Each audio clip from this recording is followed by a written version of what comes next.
रामबदन पांडे जी आज उपस्थित हैं।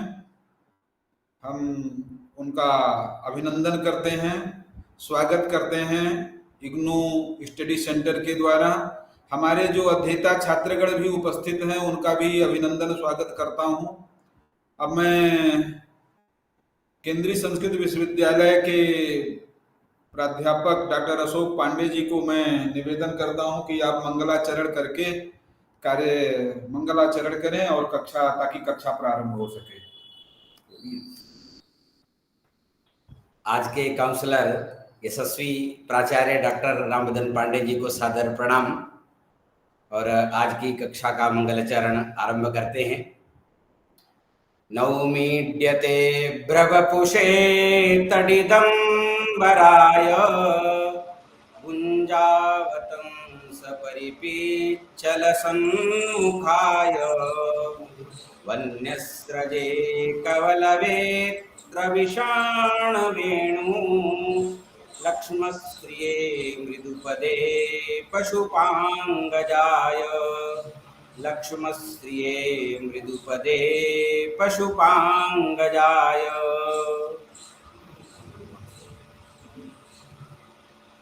बहुत सुंदर, पांडे जी को धन्यवाद। अब हम डॉक्टर रामबदन पांडे जी को, जो व्याकरण शास्त्र के निष्णात विद्वान हैं, और हम उनको आमंत्रित करते हैं कि आप अपनी कक्षा यहाँ से प्रारंभ करें। कक्षा का समय जैसे आप लोगों को पता है कि 2 घंटे का समय है। एक पेपर के लिए 8 क्लास दिया गया है, आज से प्रारंभ किया गया है और पांडे जी की कक्षा लगभग 21 तारीख तक 29 फरवरी तक चलेगी और 2 घंटे में पांडे जी से निवेदन है कि आप 1 घंटा 45 मिनट लगभग 5:45 बजे तक अध्यापन कर सकते हैं। समय में छात्रों को कुछ पूछना होगा तो पूछ सकते हैं। तो इसी नियम का अनुवर्तन करते हुए डॉक्टर पांडे जी को आवाहन करता हूं। जय जगन्नाथ। सभी लोगों को नमस्कार। जैसा कि हमारे प्रोफेसर मखलेश कुमार जी ने हमें बताया कि व्याकरण विषय का अध्यापन कराना है, तो व्याकरण विषय के अंतर्गत जो पाठ्यक्रम दिया गया है वो आज जो है सुबंत प्रकरण। सुबंत प्रकरण के अंतर्गत जो है 8 इकाई हैं, जिसमें पहली इकाई अजंत पुल्लिंग अकारांत इकारांत शब्द है। अकारांत इकारांत शब्द जो राम शब्द और हरि शब्द हैं। सुबंत प्रकरण में सुबंत किसे कहते हैं कि सुप प्रत्यय अन्ते यस्य तत्सुबंतम, माने सुप प्रत्यय है अंत में जिसके। तो सुप प्रत्यय के संति, सुप प्रत्यय कौन है? तो सुप प्रत्यय 21 शुभ प्रत्यय संति, 21 जो है शुभ प्रत्यय 21 हैं। आगे सूत्र आएगा सु सौजस्मौट षष्टाभ्याम विष गेभ्याम विष गसीभ्याम विष गसो सांग ज्यो सुप, ऐसा सूत्र आएगा। उस सूत्र में 21 जो है शुभ प्रत्यय पठित हैं और ये शुभ प्रत्यय हो अंत में जिसके, उसे हम सुबंत कहते हैं। अब ये शुभ प्रत्यय होते किससे हैं? तो आगे इसके लिए सूत्र आया है जो है ज्ञाप प्रातिपदिकात प्रत्यय और परश्च। ज्ञाप प्रातिपदिकात और प्रत्यय परश्च, ये 3 सूत्रों का अधिकार सौजस्मौट सूत्र में जाता है। तो उस सूत्र का अर्थ होता है कि ये शुभ प्रत्यय ज्ञंत, आबंत और प्रातिपदिक से होते हैं। ज्ञंत से सुवादि, ज्ञंत माने गी प्रत्यय है अंत में जिसके, और गी से वहां 3 का ग्रहण होता है, गीप गीस गीन। गीप प्रत्यय, गीस प्रत्यय और गीन प्रत्यय, ये हो अंत में जिसके, उसे हम कहेंगे ज्ञंत। और आबंत, आप प्रत्यय हो अंत में जिसके, आप टाप डाप चाप इन तीन का ग्रहण होता है। आप प्रत्यय पदेन तत्र त्रयाणाम ग्रहणम भवति। टाप डाप चाप तीन का ग्रहण होता है, अर्थात टाप प्रत्यय, डाप प्रत्यय और चाप प्रत्यय अंत में हो जिसको उसे हम आबंत कहेंगे। तो ग्यंत से स्वादि प्रत्यय होते हैं, आबंत से स्वादि प्रत्यय होते हैं, और तीसरा दिया प्रातिपदिकाच, प्रातिपदिक से स्वादि प्रत्यय होते हैं। अब उसमें कहा कि प्रातिपदिक किसे कहते हैं, ग्यंत तो तुमने बता दिया कि गी गीत गीस गिन आप माने टाप डाप चाप। प्रातिपदिक किससे कहते हैं, तो प्रातिपदिक संज्ञा विधायक सूत्र है वहां, अर्थवद धातु प्रत्यय प्रातिपदिकम। अर्थवद धातु प्रत्यय प्रातिपदिकम, इस सूत्र में जो है चार पद हैं, चार पद का सूत्र है ये। अर्थवत एक पद है, अधातु दूसरा पद है, अप्रत्यय तीसरा पद है, और प्रातिपदिकम ये चौथा पद है। चारों पद जो है प्रथमांत है। प्रथमा विभक्ति का सब एक वचनांत है। अर्थवत भी प्रथमांत है, अधातु भी प्रथमांत है, अप्रत्यय भी प्रथमांत है, और प्रातिपदिकम भी प्रथमांत है। उस सूत्र का अर्थ होता है, अर्थवत माने कहते हैं अर्था अस्य अस्ति अर्थवत, माने अर्थात अर्थ वाला। तो अधातु अप्रत्यय, अधातु और अप्रत्यय में न समास है, न धातु इति अधातु, यह इति अप्रत्यय, अर्थात धातु भिन्न हो, प्रत्यय भिन्न हो, और अप्रत्यय पद से वहां दो अर्थ लेते हैं, प्रत्यय भिन्न भी अर्थ करते हैं और प्रत्यांत भिन्न अर्थ भी करते हैं, क्योंकि अप्रत्यय घटक जो प्रत्यय पद है उस प्रत्यय पद की वहां आवृत्ति हम करते हैं। इसलिए एक प्रत्यय पद जो है प्रत्यांत भिन्नम का, प्रत्यय भिन्नम का बोधक होता है, और दूसरा जो है वो प्रत्यांत भिन्नम का अर्थ होता है। इसलिए वहां अर्थ सूत्र का होता है कि धातु भिन्न, प्रत्यय भिन्न, प्रत्यांत भिन्न जो अर्थ वाला शब्द, उस शब्द की जो है उस शब्द स्वरूप की प्रातिपदिक संज्ञा होती है, यह सूत्र का अर्थ होता है। अर्थात प्रातिपदिक संज्ञा जो होगी वो अर्थवान शब्द की होगी, लेकिन वो अर्थवान शब्द धातु नहीं होना चाहिए, प्रत्यय नहीं होना चाहिए, और प्रत्यांत नहीं होना चाहिए। प्रत्यय प्रत्यांत और धातु से भिन्न जो अर्थवान शब्द होगा उसकी प्रातिपदिक संज्ञा होगी, और उस प्रातिपदिक से यह स्वादि प्रत्यय जो 21 होते हैं। वहीं पर एक सूत्र और है प्रातिपदिक संज्ञा विधायक सूत्र, एक और है कृतद्धित समासाश्च। जैसे कृतद्धित समासाश्च में भी तीन, कृत तद्धित समास च, चार पद का वो भी सूत्र है। कृत तद्धित समास च ऐसा है, लेकिन वहां समास करते हैं जब हम, तो कृत तद्धित समास ये एक पद हो जाता है, इतर इतर एक द्वंद्व समास होकर के, और च जो है दूसरा पद होता है। उसका स्वरूप होता है समास का, कृत तद्धितश्च समासश्च इति कृत तद्धित समासाः। यह इतरेतर द्वंद्व होकर के ये प्रथमांत बहुवचन है, तो च जो है दूसरा पद है, इसलिए उस कृत का अर्थ होता है कृदंत, तद्धित का अर्थ होता है तद्धितांत, और समास अर्थात कृदंत माने कृत प्रत्यय हो अंत में जिसके, कृत प्रत्यय का निरूपण आगे होगा, तद्धित प्रत्ययों का निरूपण आगे होगा। तो कृत प्रत्यय हो अंत में जिसके उसे कृदंत कहेंगे, तद्धित प्रत्यय हो अंत में जिसके उसे तद्धितांत कहेंगे। तो कृदंत, तद्धितांत और समास इनकी भी प्रातिपदिक संज्ञा होती है। उसे कृदंत के उदाहरण, कृत प्रत्यांत के उदाहरण आगे आएंगे। कर्ता, कारका, क्री धातु से त्रिस प्रत्यय होता है तो कर्ता शब्द निष्पन्न होता है। क्री धातु से णबुल, त्रिचौ से णबुल प्रत्यय होता है तो कारक, कारक शब्द बनता है। कारक कृदंत की प्रातिपदिक संज्ञा होती है। और तद्धितांत का औपगवः उदाहरण आगे आएगा। उपगोर अपत्यम औपगवः, उपगु शब्द से तस्यापत्यम सूत्र से अण प्रत्यय होता है तो औपगव शब्द बनता है। औपगव की तद्धितांत मान की प्रातिपदिक संज्ञा होती है तो औपगवः बनता है प्रथमा के एक वचन में। और समास का उदाहरण है वहां राजपुरुषः राजपुत्रः इत्यादि, राज्ञः पुत्रः राजपुत्रः, राज्ञः पुरुषः राजपुरुषः, षष्ठी तत्पुरुष समास होता है। तो इसका भी आगे निरूपण आएगा।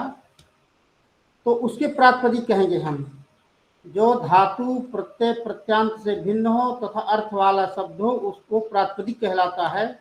कृदंत, तद्धितांत और समास से भी प्रातिपदिक कहलाता है। ऐसे प्रातिपदिक शब्दों से जो है वहाँ सौजस्मौट षष्टाभ्याम विष गेभ्याम विष गसिभ्याम विष दशोशाम ज्ञो सुख जो सूत्र है, उस सूत्र से ये 21 प्रत्यय होते हैं। यंत से, आबंत से और प्रातिपदिक से ये जो है स्वादि प्रत्यय होते हैं। सौजस्मोट जो सूत्र है, यह सौजस्मोट सूत्र जो है एक ही पद का सूत्र है। वहां पर भी इतर इतर एक द्वंद्व समास होता है। सु च औ च जस च अम च औ च सस च टा च भ्याम च भीष च गे च भ्याम च भैस च, इस प्रकार से इतर इतर द्वंद्व समास होकर के सौजस्मोट ये ज्ञो सुख तक ये जो है एक पद का सूत्र है। और इसी सूत्र में ये जो पीछे मैंने सूत्र बताए, ज्ञा प्रातिपदिकात प्रत्यय और परस्य, ये तीनों अधिकारी सूत्र हैं। इन तीनों का अधिकार यहाँ आता है। तो इस सूत्र का अर्थ होता है कि ज्ञंत आबंत प्रातिपदिक से ये स्वादि प्रत्यय होते हैं। और अब ये स्वादि प्रत्यय होते हैं तो ये स्वादि प्रत्यय जो है 21 किसी राम शब्द से करना है हमें, तो स्वादि प्रत्यय 21 के 21 प्राप्त होंगे। तो 21 के 21 तो होंगे नहीं, इसलिए आगे वहां फिर एक सूत्र आया है व्यवस्था बनाने के लिए कि कौन सा प्रत्यय हो। तो वहां एक सूत्र आता है सुपः, कि सुपस्त्रीण त्रीणि वचनानि एक सह एक वचन द्विवचन बहुवचन संज्ञान शिव। ये सुप जो प्रत्यय हैं उसके जो तीन तीन त्रिक हैं, तीन तीन का जो समुदाय है, जैसे सु और जस ये तीन हैं, अम औट सस ये तीन, इस तरह से सातों विभक्तियों में सुप तक ये जो तीन तीन त्रिक हैं उनकी क्रमशः जो है एक वचन द्विवचन और बहुवचन संज्ञाएं होती हैं। अर्थात सु की एक वचन संज्ञा होगी, औ की दो वचन संज्ञा होगी और जस की बहुवचन संज्ञा होगी। इसी प्रकार से हम द्वितीय विभक्ति में जब जाएंगे तो अम औट सस में भी अम की एक वचन, औट की दो वचन और सस की बहुवचन, इस क्रम से वो जो तीन तीन समुदाय हैं तो उनकी एक वचन द्विवचन बहुवचन जो है संज्ञाएं होती हैं। अब तब मन में जिज्ञासा होती है कि कहाँ पर एक वचन होगा, कहाँ पर द्विवचन होगा और कहाँ पर बहुवचन होगा। तो उसके लिए वहां सूत्र आए हैं द्वैकयोर द्विवचनैक वचने और बहुस बहुवचनम। द्वैकयोर द्विवचनैक वचने जो सूत्र है उसका अर्थ है कि द्वित्व एकत्तयो हो एतौ अस्तः, अर्थात जहां पर द्वित्व की विवक्षा हो, अर्थात जहां दो का बोध कराना हो तो वहां दो वचन होगा, और जहां पर एकत्व एक का बोध कराना हो तो वहां पर एक वचन होगा। द्वित्व विवक्षायाम द्विवचनम भवति, एकत्व विवक्षायाम एक वचनम भवति। तो एकत्व की विवक्षा में एक वचन, द्वित्व की विवक्षा में दो वचन। अब जैसे हमें राम उदाहरण के तौर पर हम बताएं, जैसे राम शब्द है तो राम शब्द से एक वचन में जो है सु आया। राम शब्द की पहले अर्थवत धातु प्रत्यय प्रातिपदिकम से प्रातिपदिक संज्ञा होगी, और सोजस्मोट इत्यादि सूत्र से जो है एक वचन की विवक्षा करें तो सु प्रत्यय वहां है, तो राम सु होता है। राम सु में जो सु में सकार उत्तरवर्ती जो उकार है उस उ की संज्ञा हो जाती है तो सा बचता है, तो राम सा। तो राम सा इस अवस्था में वहां आगे जो है एक सूत्र आता है विरामो अवसानम। विरामो अवसानम, विरामः अवसानम, दो पद का सूत्र है। विरमणम इति विरामः, ऐसी भाव व्युत्पत्ति करते हैं उसकी हम, विरमणम इति विरामः। अर्थात इस भाव पर जो व्युत्पत्ति करते हैं तो उसमें ये होता है कि जहाँ पर वर्णों का अभाव है, जहाँ वर्णों का जिसके बाद वर्णों का उच्चारण ना हो वही उसी की अवसान संज्ञा होती है। अर्थात जो अंतिम वर्ण होगा उस अंतिम वर्ण की अवसान संज्ञा होती है। तो राम सा इस अवस्था में जो सा है उसकी सा की अवसान संज्ञा होती है। जब सा की अवसान संज्ञा होती है तो वो अवसान कहलाएगा। इसलिए वहां सा को क्या होता है कि खरवसान, वो ससज सोरू सूत्र है, ससज सोरू सूत्र से सा को रू होता है, रू में रा बचता है, अब रा को विसर्ग करने के लिए एक सूत्र होता है खरवसानयोर विसर्जनीय। खर्यवसाने च परे, उस सूत्र का अर्थ होता है वहां खर्यवसाने च परे पदांतस्य रेफस्य विसर्ग। हर प्रत्यय पर में हो या अवसान में विद्यमान जो हो उस रेफ को विसर्ग होता है। अवसान में विद्यमान रेफ को विसर्ग होता है या खर परक जहां रेफ हो उस रेफ को विसर्ग होता है। तो राम रा इस अवस्था में यहाँ अवसान में विद्यमान जो रेफ है रा उसको विसर्ग हो जाता है, तो रामः प्रयोग की सिद्धि होती है। उसी में जब दो वचन में हम चलते हैं, जहाँ राम शब्द से दो वचन में रामू बनाना है, तो उसके लिए वहाँ द्वित्व की विवक्षा होती है, दो का बोध कराना होता है। तो वहाँ के लिए जो है तो दो का बोध कराना है तो हमें दो का प्रयोग करना पड़ता है। तो राम राम ऐसा दो शब्दों का हम प्रयोग करेंगे, क्योंकि श्रोता के लिए तो वहाँ प्रयोग करना पड़ेगा। वक्ता को तो बोध हो जाएगा कि मैं एक राम का बोध करा रहा हूँ कि दो राम का बोध करा रहा हूँ, किंतु श्रोता के लिए वहाँ दो राम का हमें प्रयोग करना पड़ेगा। इसलिए राम राम हम ये दो शब्दों का प्रयोग किए, तो वहाँ स्वरूपाणाम एक से सिभक्तो एक सूत्र आता है। और स्वरूपाणाम एक से सिभक्तो सूत्र का अर्थ होता है कि एक विभक्तौ यानी स्वरूपाण्यो दृष्टानि तेषाम एक एव शिष्य।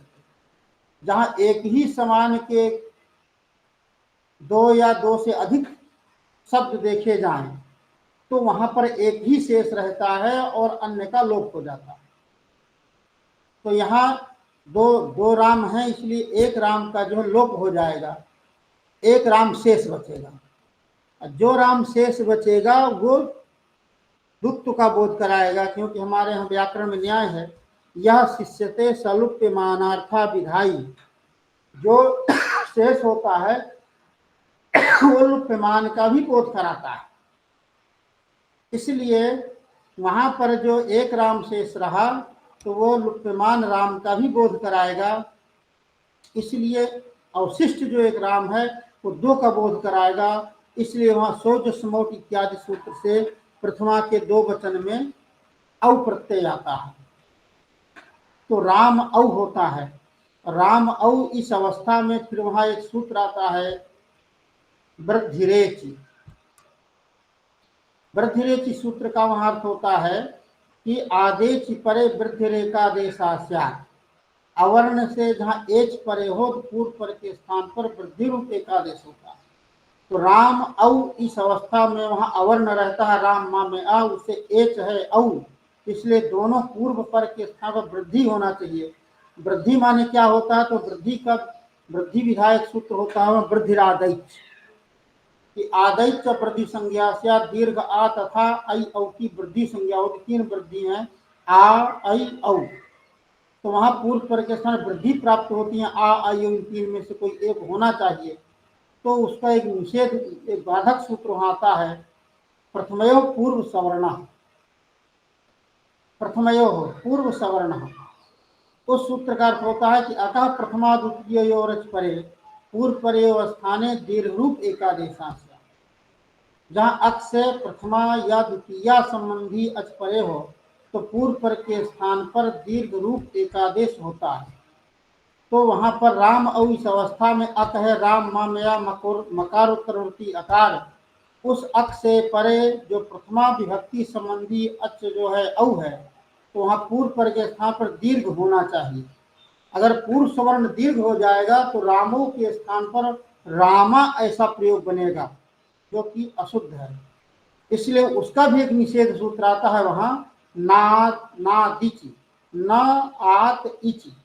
न आत इच तीन पद का सूत्र है, अर्थात आत इच परे न पूर्व सवर्ण दीर्घ एकादेशा। आत माने अवर्णात, अवर्ण से जहां इच पर में हो तो वहां पर पूर्व पर के स्थान पर जो है वृद्धि रूप एकादेश नहीं होता है, पूर्व सवर्ण दीर्घ रूप एकादेश नहीं होता है। एक नादित सूत्र में पूर्व सवर्ण दीर्घा की अनुवृत्ति आ रही है, इसलिए सूत्र का अर्थ होता है कि अवर्ण से इच परे हो तो वहां पूर्व पर के स्थान पर पूर्व सवर्ण दीर्घ एकादेश नहीं होता। इच का इच से तात्पर्य इच प्रत्याहार होता है, ई उ रिल री ए ओ ऐ औ, इतने इस प्रत्याहार वर्ण आते हैं। तो राम औ इस अवस्था में वहाँ अवर्ण है, राम माँ में आ, उससे इच पड़े है औ, तो पूर्व पर के स्थान पर वहाँ पर जो है पूर्व सवर्ण दीर्घ एकादेश नहीं होगा, ये निषेध कर देगा। तो पुनः वृद्धिरेच सूत्र प्राप्त होगा। वृद्धिरेच सूत्र से वहाँ वृद्धि हो जाती है। तो आ और वृद्धि 3 है, मन में जिज्ञासा होगी कि वृद्धि 3 है, आ अयौ। अब इन 3 में से यहाँ कौन वृद्धि हो, आ हो कि औ हो कि ऐ हो।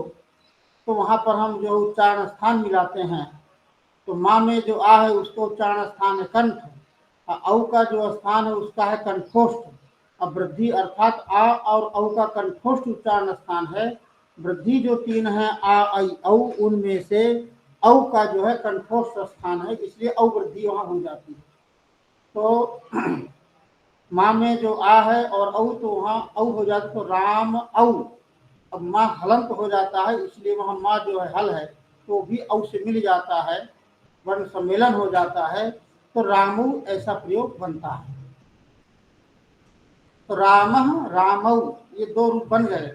आगे प्रथमा विभक्ति के बहुवचन में प्रयोग बनता है रामा।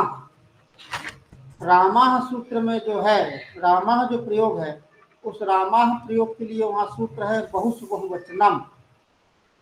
बहुत्व विवक्षायाम बहुवचनम भवति। जहां पर बहुत्व की विवक्षा हो, हमें 2 से अधिक का जहां बोध कराना हो, तो वहां पर बहुवचन ही होगा। बहुवचनम सूत्र में 2 पद हैं, बहुसु इत्येकम पदम बहुवचनम इति द्वितीयम पदम, 2 पद का सूत्र है उसमें।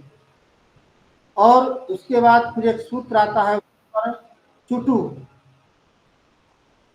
चुटु सूत्र एक ही पद का है, क्योंकि वहां भी इतर द्वंद्व होता है, चुष्चा टुश्चैति चुटु, एक पद का। चू से तात्पर्य है वहां चवर्ग, टू से तात्पर्य है टवर्ग, चाछा जाझाइया टाठा डाढ़ा।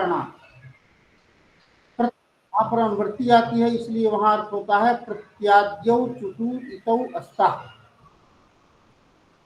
प्रत्यय के आदि में जहां चवर्ग हो या टवर्ग हो, तो उन दोनों की संज्ञा होती है। चवर्ग की भी संज्ञा होती है और टवर्ग की भी संज्ञा होती है। जब एक संज्ञा होती है, तो संज्ञा का फल होता है वह सूत्र तस्य लोपा। तस्य तो लोपा से, जिस वर्ण की संज्ञा होती है उस का लोप होता है, ऐसा उस सूत्र का अर्थ है। और इसी के बाद विभक्तिश्च सूत्र वहां है। विभक्तिश्च का अर्थ सुप और तिंग की विभक्ति संज्ञा होती। विभक्ति च तस्मिन् सूत्रे पदद्वयम् अस्ति विभक्ति इत्येकम पदम, एक पद है, और च जो है ये दूसरा पद है। और वहां पर क्या होता है कि सुप और तिंग दोनों पद की अनुवृत्ति आती है। वहां एक सूत्र है वहां तिंगस त्रेण त्रेण प्रथम मध्यम उत्तमा, ये सूत्र है, और सुपह सूत्र है। तो वहां सुपह और तिंगस त्रीण त्रीणी दोनों सूत्रों से सुप और तिंग की अनुवृत्ति आती है, इसलिए सूत्र का अर्थ होता है कि सुप तिंगो विभक्ति संज्ञा अवस्था, सुप और तिंग की जो विभक्ति संज्ञा होती है। तो सुप प्रत्यय यहाँ है, सु औजस अम और इत्यादि जो 21 हैं सुप प्रत्यय, ये सभी सुप प्रत्यय जो है विभक्ति कहलाएंगे, विभक्ति पद से बोध्य होंगे। और जब विभक्ति संज्ञा होती है, उस विभक्ति संज्ञा का प्रयोजन है, क्योंकि या संज्ञा सा प्रयोजन होती, जो भी कोई संज्ञा होती उसका कोई ना कोई प्रयोजन होता है। तब विभक्ति संज्ञा का प्रयोजन है न विभक्तौ कुसुमाः। न विभक्तौ कुसुमाः जो सूत्र है, उस सूत्र का वहां अर्थ होता है कि विभक्तिस्थ तवर्ग सकार मकार न इतः। विभक्ति में स्थित जो तवर्ग स और मा, इनकी संज्ञा नहीं होती है। विभक्ति में स्थित तवर्ग हो, सा हो या मा हो, इनकी संज्ञा जो है नहीं होती है, ऐसा उस सूत्र का अर्थ होता है। तो वहां पर उदाहरण आता है बहुवचन में रामा। रामा जो होता है वो राम शब्द से प्रातिपदिक संज्ञा होकर के जस प्रत्यय आता है, जस में अस बचता है, राम अस होता है। और राम अस इस अवस्था में वहां प्रथम पूर्व सवर्ण सूत्र से पूर्व दीर्घ होता है, तो रामास बना, राम जस बना, और राम जस इस अवस्था में वहाँ चुटू सूत्र से जा की संज्ञा हो जाती है। तो राम अस होता है, फिर दीर्घ होता है प्रथम पुरुष वर्ण से, तो रामास बनता है। अब रामास में भी यहाँ कहते हैं कि सा की संज्ञा हलंत्यम से क्यों नहीं हुई। ये सूत्र है संज्ञा करने वाला हलंत्यम, इस अवस्था में अंतिम हलवर्ण की संज्ञा, तो वहाँ अंतिम हलवर्ण सा है, उस सा की संज्ञा होना चाहिए। तो उस संज्ञा का निषेध करता है सूत्र ये न विभक्तो तुष्मा, कि भक्ति में स्थित जो तवर्ग सकार मकार की संज्ञा नहीं होती है, इसलिए वहाँ एक संज्ञा नहीं होती है। तो रामास रहता है और सा का जो है रू होता है सोरू सूत्र से, और रू में रा बचता है, उस रा को खरवसा में विसर्जनीय सूत्र से विसर्ग हो जाता है, तो रामा प्रयोग की स्थिति होती है। तो प्रथमा विभक्ति में प्रत्यय सुप्रत्यय आते हैं, सु और जस। यही सु और जस प्रत्यय जो है संबोधन में भी आते हैं, इसलिए संबोधन के लिए थोड़ा जान लेना चाहिए। वहाँ संबोधन में बनता है हे राम, हे रामौ, हे रामा। तो हे राम के लिए वहाँ सूत्र आए हैं, एक वचनम समृद्धि यस्मात् प्रत्यय विधि तदाद प्रत्ययंगम और एक ह्रस्वात् संबुद्धे, ये तीन सूत्र वहाँ आते हैं। एक वचनम समबुद्धि सूत्र से वहाँ जो है संबुद्धि संज्ञा होती है। उस सूत्र का अर्थ होता है कि संबोधने प्रथमाया एक वचनम संबुद्धि संज्ञम स्यात्, संबोधन अर्थ में प्रथमा के एक वचन की जो है संबुद्धि संज्ञा होती है। जहाँ संबोधन अर्थ में प्रथमा का एक वचन आया वहीं पर संबुद्धि संज्ञा होती है, और जो संबुद्धि संज्ञा होती है तो सु जो है वो संबुद्धि कहलाएगा। अब वहाँ आगे अंग की आवश्यकता पड़ती है कि राम शब्द अंग है कि नहीं, आगे जब लोप करेंगे स्वाद संबुद्धे सूत्र से, तो उसके लिए वहाँ सूत्र आता है यस्मात् प्रत्यय विधि तदादि प्रत्ययंगम।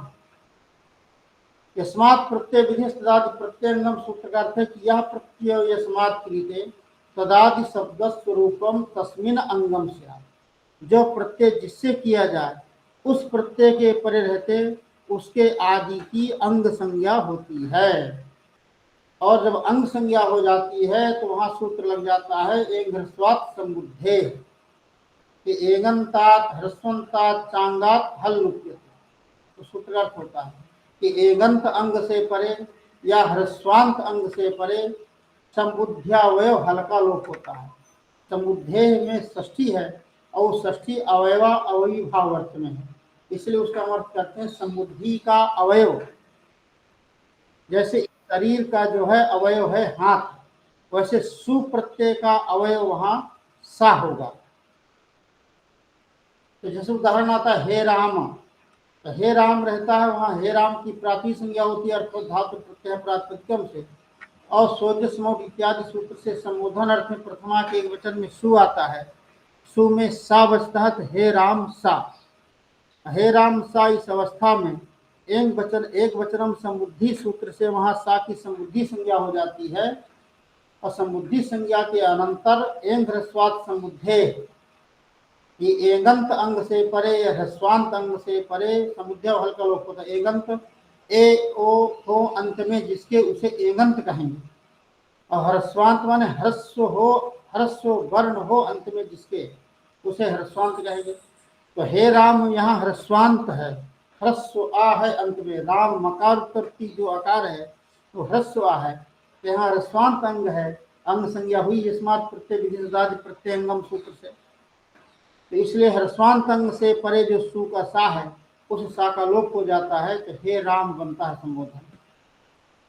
और दो वचन में हे रामू बनता है पूर्व की तरह, जैसा मैंने प्रथमा के दो वचन में बताया वृद्धि से वृद्धि होकर के, और रामा जैसे प्रथमा के बहुवचन बनता है वैसे हे रामा यहाँ जो है संबोधन की बहुवचन बनता है। और वहाँ द्वितीय विभक्ति आती है, तो द्वितीय विभक्ति में जो है बनता है रामम, राम शब्द से बनता है रामम, और दो वचन में रामौ, बहुवचन में रामान। तो रामम कैसे सिद्ध होगा, उसमें कौन कौन ये सूत्र लगते हैं, उन सूत्रों की क्या व्याख्या है ये जानना चाहिए। तो राम शब्द है प्रातिपदिक संज्ञा होती है, और वहाँ सोच समोट इत्यादि सूत्र से द्वितीय विभक्ति के एक वचन की व्याख्या हम करते हैं, तो वहाँ अम प्रत्यय आता है, तो राम अम। राम अम इस अवस्था में जो है वहां पर भी प्रथम पूर्व सवर्णा से पूर्व सवर्ण दीर्घ होना चाहिए, प्राप्त होता है दीर्घ। तो उस दीर्घ को ये बाध लेता है, सूत्र बाधक सूत्र है अमी पूर्व कि अको अम्यच परे पूर्व रूप में का देशास। अक से अम संबंधी अच परे हो तो पूर्व पर के स्थान पर जो है पूर्व रूप एकादेश होता है। तो राम अम इस अवस्था में यहाँ पर जो है अक है, राम मम मकार करती अकार, उससे परे जो है अम संबंधी अच है, अम का आ, इसलिए वहाँ पूर्व रूप हो जाता है। तो अम का जो आ है माँ में आ के रूप में मिल जाता है, इसलिए प्रयोग सिद्ध होता है रामम। दो वचन में रामौ पूर्ववत बनेगा, जैसे वहाँ आउट प्रत्यय आता, आउट में टाक औ बचता है, वृद्धि से वृद्धि होकर के रामु प्रयोग बनता है। और प्रथमा के बहुवचन में रामान बनता है। रामान कैसे बनता है? तो राम शब्द से प्रथमा के बहुवचन में सस आता है, राम सस रहता है, सस में अस, राम अस रहता है। और राम अस इस अवस्था में प्रथमे पूर्व सवर्णा से पूर्व सवर्ण दीर्घ हो जाता है, तो रामास। और राम सस रहता है, राम सस इस अवस्था में जो शा है, उस शा की एक संज्ञा होती है, सूत्र आया लसक्व तद्धिते, लसाकु अतद्धिते। इस सूत्र में दो पद हैं, लसाकु अतद्धिते। लसाकु में समाहार द्वंद्व समास है, लश्च षश्च पुश्च लसाकु। और अतद्धिते यहाँ पर अनुवृत्ति आती है, जो है उपदेश नासिक सूत्र से इसकी अनुवृत्ति आती है, सा प्रत्यय से प्रत्यय की अनुवृत्ति आती है, आदि पूर्वा से आदि की अनुवृत्ति आती है। इसलिए सूत्र का अर्थ होता है कि तद्धित वर्ग प्रत्याद्या लसा कवर्गा इतासी। तद्धित को छोड़ करके प्रत्यय के आदि में जहाँ ल सा कवर्ग हो, उन लासा कवर्ग की एक संज्ञा होती है। तो यहाँ तद्धित प्रत्यय नहीं है, तो सुप प्रत्यय है, क्योंकि प्रत्यय चार प्रकार के होते हैं व्याकरण में, सुप, तिंग, कृत और तद्धित। फिर सुप प्रत्यय जैसे 21 हैं, उसी प्रकार से तिंग प्रत्यय 18 होते हैं, कृत प्रत्यय भी कई प्रकार के होते हैं, आगे आएगा, तद्धित प्रत्यय भी कई प्रकार के होते हैं। मेन हमारे व्याकरण शास्त्र में चार ही प्रत्यय होते हैं, सुप प्रत्यय, तिंग प्रत्यय, कृत प्रत्यय और तद्धित प्रत्यय। इस सूत्र की व्याख्या है कि तद्धित को छोड़कर, तद्धित प्रत्यय को छोड़ करके प्रत्यय के आदि में विद्यमान जो ल सा कवर्ग उनकी संज्ञा होती है। ये तद्धित प्रत्यय नहीं, ये सुप प्रत्यय है, उसके आदि में विद्यमान शा है, उस शा की संज्ञा होती है, तो राम अस रहता है। और राम अस इस अवस्था में प्रथम पुरुष दीर्घ होता है, तो रामास होता है। और रामास होने के बाद सूत्र आता है वहां तस्मात् छसो न पुंसी। तस्मात् छसो न पुंसी सूत्र का जो पदच्छेद होता है, तस्मात् शशः नः पुंसी। चार, तस्मात् एक पद है, शशः दूसरा पद है, नः तीसरा पद है, पुंसी चौथा पद है, चार पद है सूत्र। तस्मात् शशः, शा को छा हो जाता है, पीछे संधि में सूत्र होता है, लक्ष्मण में जो है झयो होन्य तरस्याम, झयो तरस्याम सूत्र से पूर्व सवर्ण होता है, इसलिए वो बनता है शा को छा हो जाता है, तस्मात् छसः। तस्मात् शब्द का अर्थ होता है पूर्व सवर्ण दीर्घात, क्योंकि तस्मात् ये तद शब्द है। अब तद शब्द जो होता है वो पूर्व का परामर्शक होता है, तो इसके पहले प्रथमे पूर्व सवर्णा सूत्र का प्रसंग आया है, इसलिए तस्मात् पद से लेंगे हम पूर्व सवर्ण दीर्घात। पूर्व सवर्ण दीर्घात, पूर्व सवर्ण दीर्घ से परे पंचमी है, शशः, सस अवयव सकारः, सस का अवयव जो सा, उस सा को ना होता पुंसी पुल्लिंग में होगा। अर्थात इस सूत्र की प्रवृत्ति जो होती है पुल्लिंग में ही होती, स्त्रीलिंग और नपुंसकलिंग में नहीं होती है। तो पूर्व सवर्ण दीर्घ से परे शश संबंधी सा को ना होता है पुल्लिंग में, तो रामास इस अवस्था में वहां सा को ना होता है, तो रामान प्रयोग बनता है। और जब रामान प्रयोग बनता है तो वहां ना जो अंत में जो ना है, उस ना को णा होना चाहिए।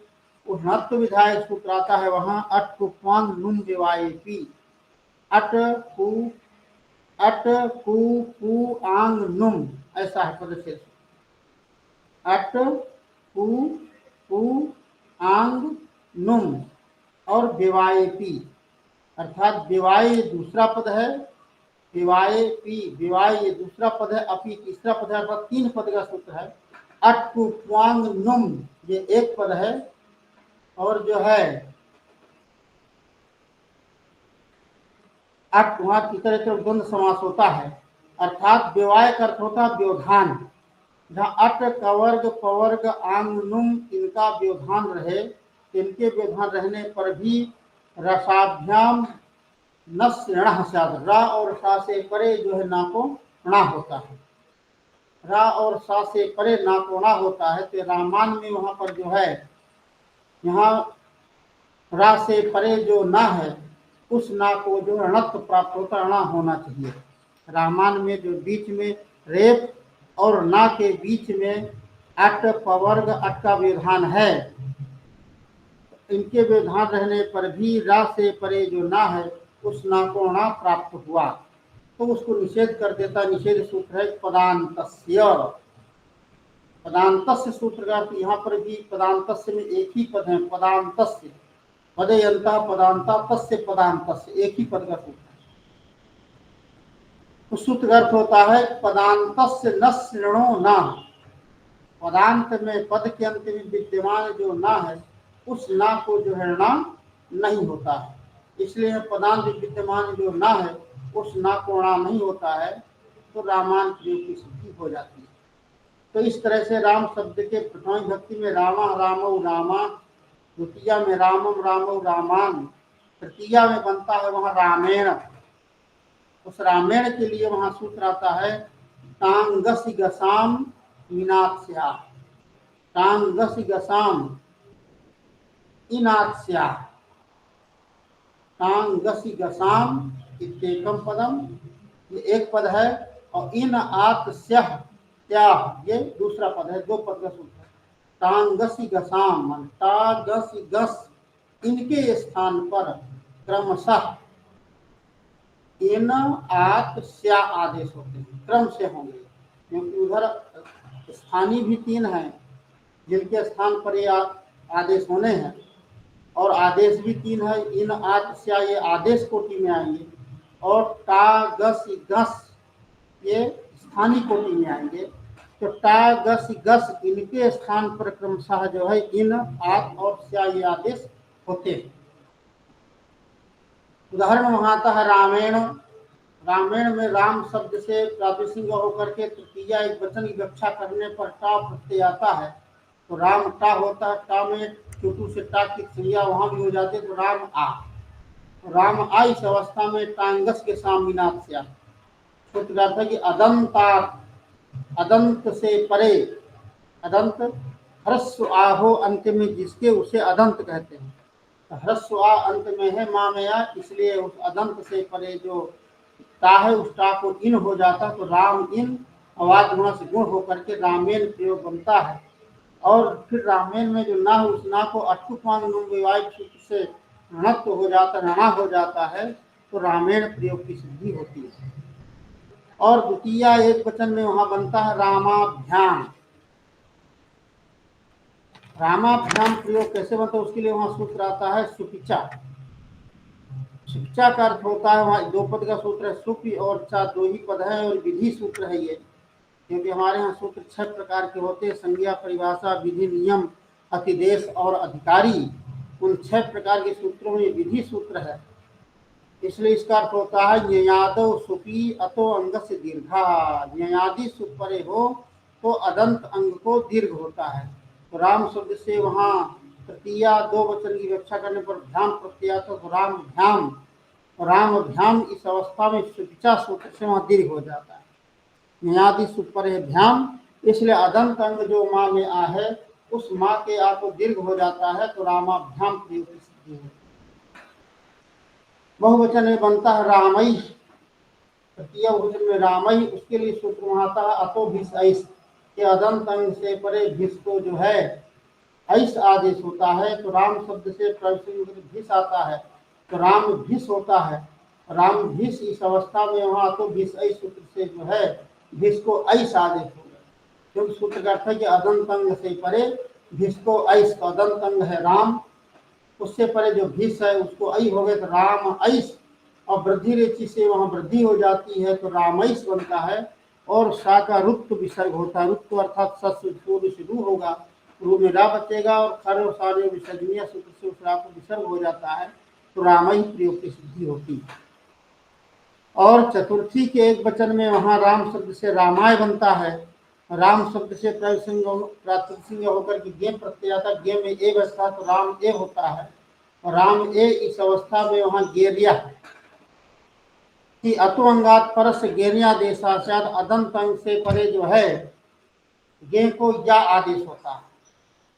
तो राम शब्द है ये अदंत अंग है, उससे परे जो गे है, गेरिया में दो पद है, गे और यह बहुत, गे ये षष्ठंत है और यह जो है ये प्रथमांत है, इसलिए गे अदंत अंग से परे गे को या आदेश होता है। तो राम शब्द से परे जो गे है उस गे में जो ए बचा है, क्योंकि अंगा की संज्ञा लसप पद्धति से हो जाती है तो ए को या आदेश होता, राम या, राम या इस अवस्था में वहां पर जो है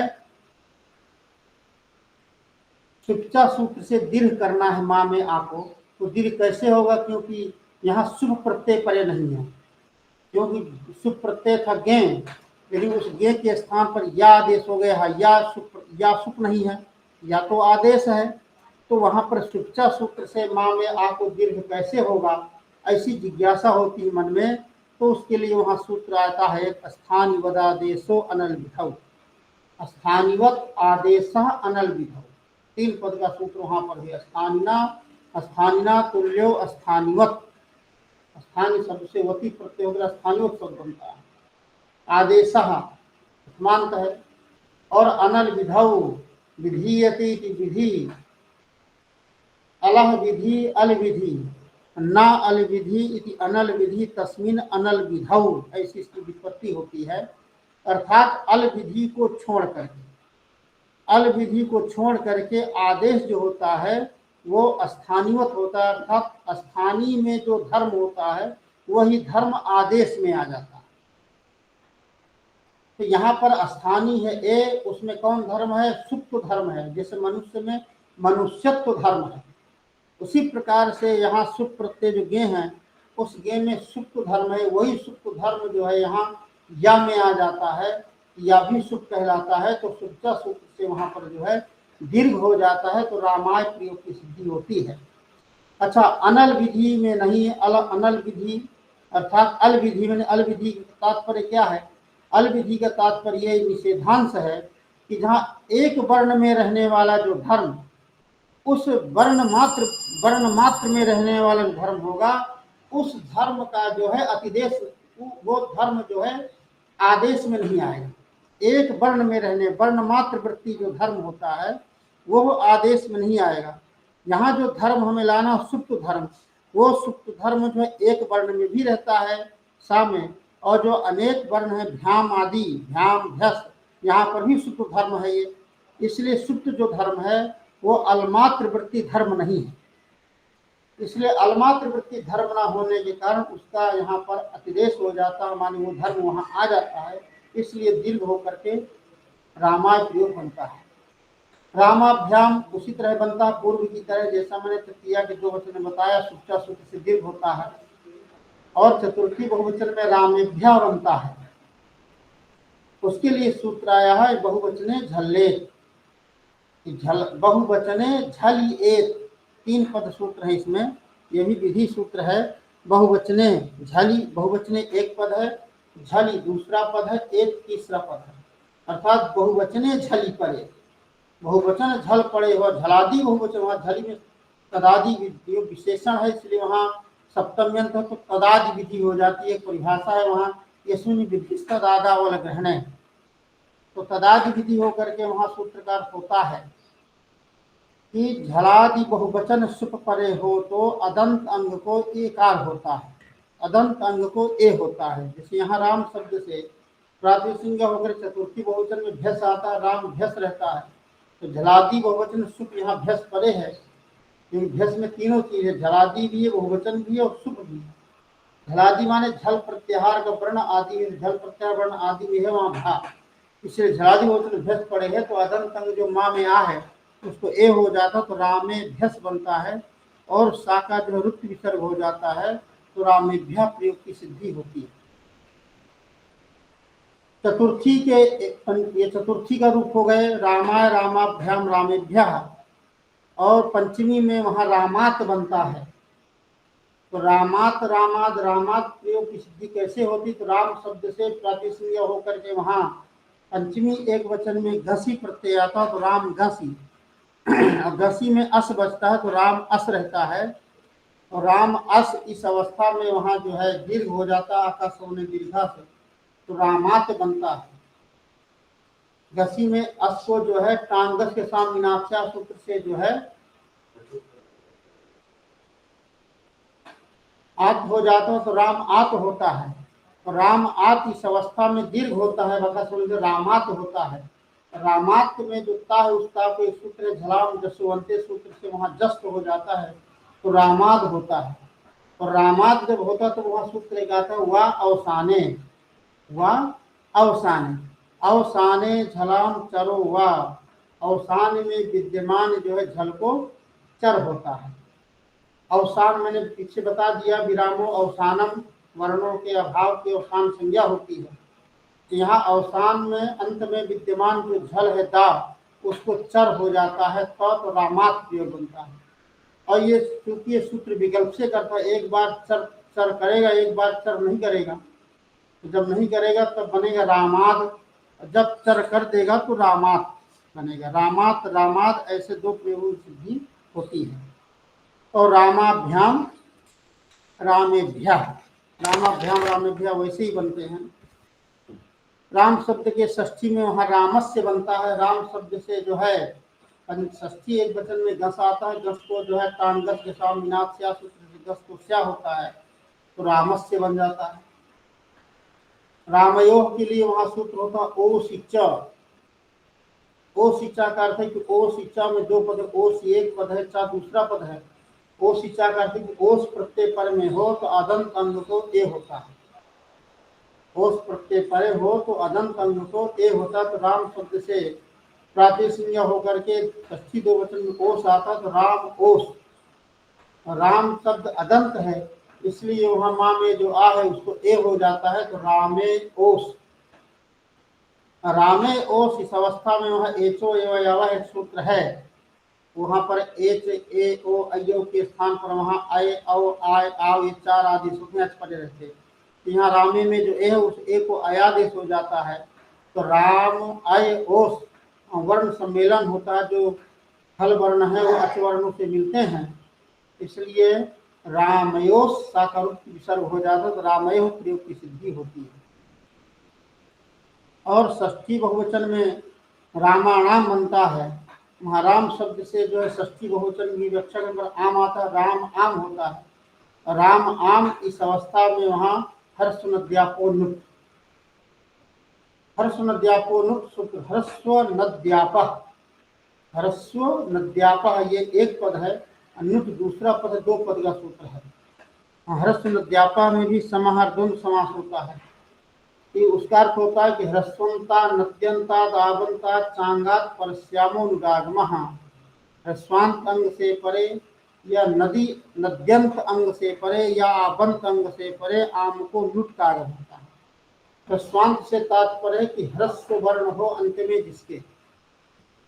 नदी नद्यंत से तात्पर्य वहां होता है कि नदी संज्ञा जिसकी हुई हो, जिस शब्द की नदी संज्ञा हुई हो और वो नदी संज्ञक शब्द हो अंत में जिसके, उसे हम नद्यंत कहेंगे।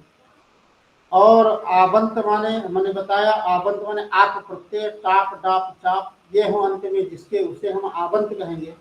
तो इससे परे ह्रस्वांत अंग से परे आम को लुट का आगम होता है, नदी संज्ञक से परे आम को लुट का आगम होता है, और आबंत अंग से परे जो है आम को लुट का आगम होता है।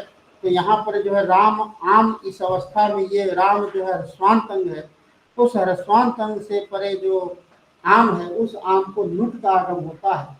आगम जो होता है वो मित्रवत होता है, आदेश जो होता है वो शत्रुवत होता है। आदेश किसी को हटा करके उसके स्थान पर स्थापित होता, बैठ जाता है, और आगम जो होता है वो मित्रवत होता है, वो जाके उसके बगल में बैठता है, उसके आसपास बैठता है। के नुट जो है वो टित है, तो टित जो होता है पीछे एक सूत्र वहाँ आता है आदिंतो टक्तो, टित जो होता है वो आदि का अवयव होता है, टित जो होता है वो अंत का अवयव होता है। तो नुट में टा की संज्ञा है, टित है इसलिए आदि का अवयव होगा, तो आम का आद्य अवयव होगा। नुट में उठा भी तो ना रहेगा, तो राम नाम, राम नाम इस अवस्था में वहां पर माँ में जो आ है उस आ को दीर्घ होता है, सूत्र है नाम। नाम एक पद का ही सूत्र है नाम, अर्थात नाम परे अजंतांग से दीर्घा, नाम परे हो तो अजंत अंग को दीर्घ हो जाता है। तो वहाँ नाम परे है, अजंत अंग जो राम माँ में आ उसको दीर्घ हो जाता है, तो रामा नाम बनता है। और इसके बाद ह्रस्व नद्यापो नुट सूत्र से वहाँ उसको वो अट्टुपांग मुयाय के सूत्र से वहाँ णत्व हो जाता है। रामा नाम इस अवस्था में जो ना है उस ना को जो है अट्टुपांग नुम्बिवाई से णत्व हो जाता है, णा हो जाता है, तो रामा नाम प्रयोग की सिद्धि होती है। सप्तमी बहुवचन में वहाँ रामे बनता है, राम शब्द से सप्तमी एक वचन में गी आता है, राम गी होता है, गी में ई बचता है, राम ई, और उस ई को जो है राम ई अवस्था में गुण संधि हो जाती है, आदगुणा सूत्र है। तो माँ में जो आ है और ये है आ और ई के स्थान पर एक गुण होता है, कि गुण तीन है आ ए ओ व्याकरण में, तो आ और ई के स्थान पर एक गुण होगा, क्योंकि आ और ई का कंठतालु स्थान है, और गुण जो आ ए ओ तीन है उनमें से एक का कंठतालु से ए ही गुण होगा वहाँ, तो रामे होता है। और रामयो दो वचन में उसी तरह बनता है, षष्ठी दो वचन में ओसिचा सूत्र से वहाँ एक तो होता है, एचो यावा से एक अयादेश होता तो रामयो बनता है। और सप्तमी बहुवचन में रामेशु बनता है। रामेशु कैसे बनता है? राम शब्द से प्राचीन वगैरह बहुवचन में सप्तमी बहुवचन की व्याख्या करने पर सुख प्रत्यय आता है, और सुख में पा की संज्ञा सुवत राम सु। राम सु इस अवस्था में यहाँ पर जो है यह सूत्र है वहाँ आदेश प्रत्ययो, वो सूत्र को सप्त करता है, उसके पहले सूत्र लगता है राम सु। इस अवस्था में वहाँ सूत्र की प्रवृत्ति होती है बहुवचने झल्ले, झलादि बहुवचन सुख परे हो तो अदंत अंग को ए होता है, तो वहाँ पर झलादि बहुवचन सुख परे है, इसलिए अदंत अंग जो माँ में आ है उसको ए हो जाता है। तो रामे सु, रामे सु इस अवस्था में सूत्र लगता है वहाँ आदेश प्रत्ययो, आदेश प्रत्ययो सूत्र का आदेश प्रत्यय से कि आदेश प्रत्यय तयो हो, आदेश प्रत्ययो एक पद का ही सूत्र है, विधि सूत्र है, सत्य विधायक सूत्र है। ये सा को शा करता है, लेकिन किस अवस्था में? तो कहा इण को भ्याम परस्या अपदांतस्य आदेशस्य, इण अथवा कवर्ग से परे, इण अथवा कवर्ग से परे सा को मूर्धन्यादेश होता है। मूर्धन्यादेश तात्पर्य है कि मूर्धा स्थानिक आदेश होता है। मूर्धा स्थानिक कौन है? तो ऋतु रसाणा मूर्धा है, री ट ठ ड ढ णा और रा और सा, तो वहाँ सा के स्थान पर शाही होता है, क्योंकि अभ्यंतर प्रकृति एक है दोनों का, इसलिए उसका अर्थ होता है कि इण अथवा कवर्ग से पर यहाँ रामेश इस अवस्था में इण है, माँ में ए, इण प्रत्याहार है, अयुण की ई से लेकर 14 सूत्र जो माहेश्वर सूत्र हैं वहाँ इण प्रत्याहार अयुण के ई से लण के णा तक रहता है, ई उ री ए ओ ऐ औ हाया वा रा ला, ये इण प्रत्याहार है। तो इण से परे प्रत्यावय सा को सा होता है, या आदेश रूप सकार हो तो उसको सा होता है। वही कहा कि आदि इण अथवा कवर्ग से परे जो अपदांत सा, वो अपदांत सा कैसा हो? आदेश रूप सकार, प्रत्येक अवयव सकार, आदेश रूप सकार को जो है सकार होता है, या आदेश रूप सकार को सकार होता है, प्रत्यावय सकार को सकार होता है। यहाँ प्रत्यावय सकार है, क्योंकि सुख ये प्रत्यय आया है, वो सुख प्रत्यय का अवयव है यहाँ सा, इसलिए उसको मूर्धन्य सा हो जाता है, मूर्धन्यादेश होता है, रामेश प्रयोग की सिद्धि होती है। तो इस प्रकार से जो मैंने राम शब्द की सिद्धि बताई, राम रामो रामा, रामम रामो रामान, रामेण रामाभ्याम रामैः, रामाय रामाभ्याम रामेभ्यः, रामात् रामाद रामाभ्याम रामेभ्यः, रामस्य रामयोः रामाणाम, रामे रामयोः रामेषु, हे राम हे रामो हे रामा, ऐसा जो ये प्रयोग की सिद्धि होती है। अब इसी में जो दूसरा शब्द आया है, इकारांत जो शब्द है हरि शब्द, इकारांत जो शब्द आता है वो हरि शब्द है। हरि इसी दूसरी इकाई में निर्धारित है हरि शब्द। हरि शब्द के रूप जो है चलते हैं, हरि हरि हरयः, हरि हरि हरीन्, हरिणा हरिभ्याम हरिभि, हरे हरिभ्याम हरिभ्यः, हरे हरिभ्याम हरिभ्यः, हरे हरियो हरिनाम, हरौ हरियो हरि। उस हरि शब्द में जो व्याकरण के जो सूत्र लगते हैं, वहां पर जो है कहीं यण होता है, कहीं गुण होता है। तो वहाँ गुण करने वाला सूत्र, जैसे हमें प्रथमा के एक वचन में हरि प्रयोग बनाना है, हरि कैसे बनेगा? तो प्रथमा के एक वचन में हरि शब्द बना तो हरि शब्द, हरि हरि शब्द है, हरि शब्द है। और उस हरि शब्द जब होता है तो हरि शब्द के जो है अर्थवधातु प्रत्यय प्रातिपदिकम सूत्र से प्रापी संज्ञा होती है। अब प्रापी संज्ञा होकर के प्रथमा विभक्ति के एक वचन में सु आता है, तो हरि सु रहता है, सु में सा बचता, हरि सा रहता है और सा का रूप विसर्ग हो जाता है। जैसा पीछे मैंने बताया, सा को स शुरू होगा, रूप में रा बचे, रा को विसर्ग तो हरि बनेगा। प्रथमा के दो वचन में हरि बनता है, क्योंकि हरि शब्द से औ आता है, हरि औ रहता है। वहाँ प्रथम पूर्व सवर्ण सूत्र से जो है पूर्व सवर्ण दीर्घ हो जाता है। पूर्व में जो हरि में ई है उस ई के समान औ, अर्थात ई और औ के स्थान पर दीर्घ ई हो जाता है, तो हरि बनता है। और हरयः बहुवचन में हरयः बनता है। उस हरयः के लिए जो है वहाँ कैसे बनता है प्रयोग? हरि शब्द से प्रथम वचन में जस आता है, हरि जस। चुटू से जा की संज्ञा होती तो हरि अस रहता है, और हरि अस इस अवस्था में वहां पर एक सूत्र आता है जसिचा, एक सूत्र है। और जसिचा सूत्र का अर्थ होता है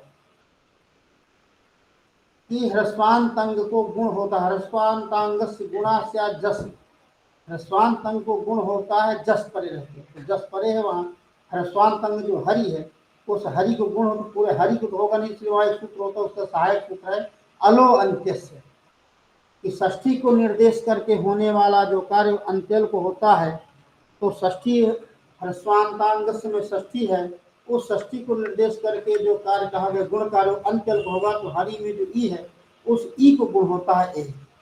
तो हरे अस एचो एवयावः सूत्र है, तो एचो एवयावः सूत्र का अर्थ है एचः क्रमादय अव आय आव एते सिंगत। एचों के स्थान पर क्रम से आय आव आय आव आदेश होते हैं, अच परे रहते हैं।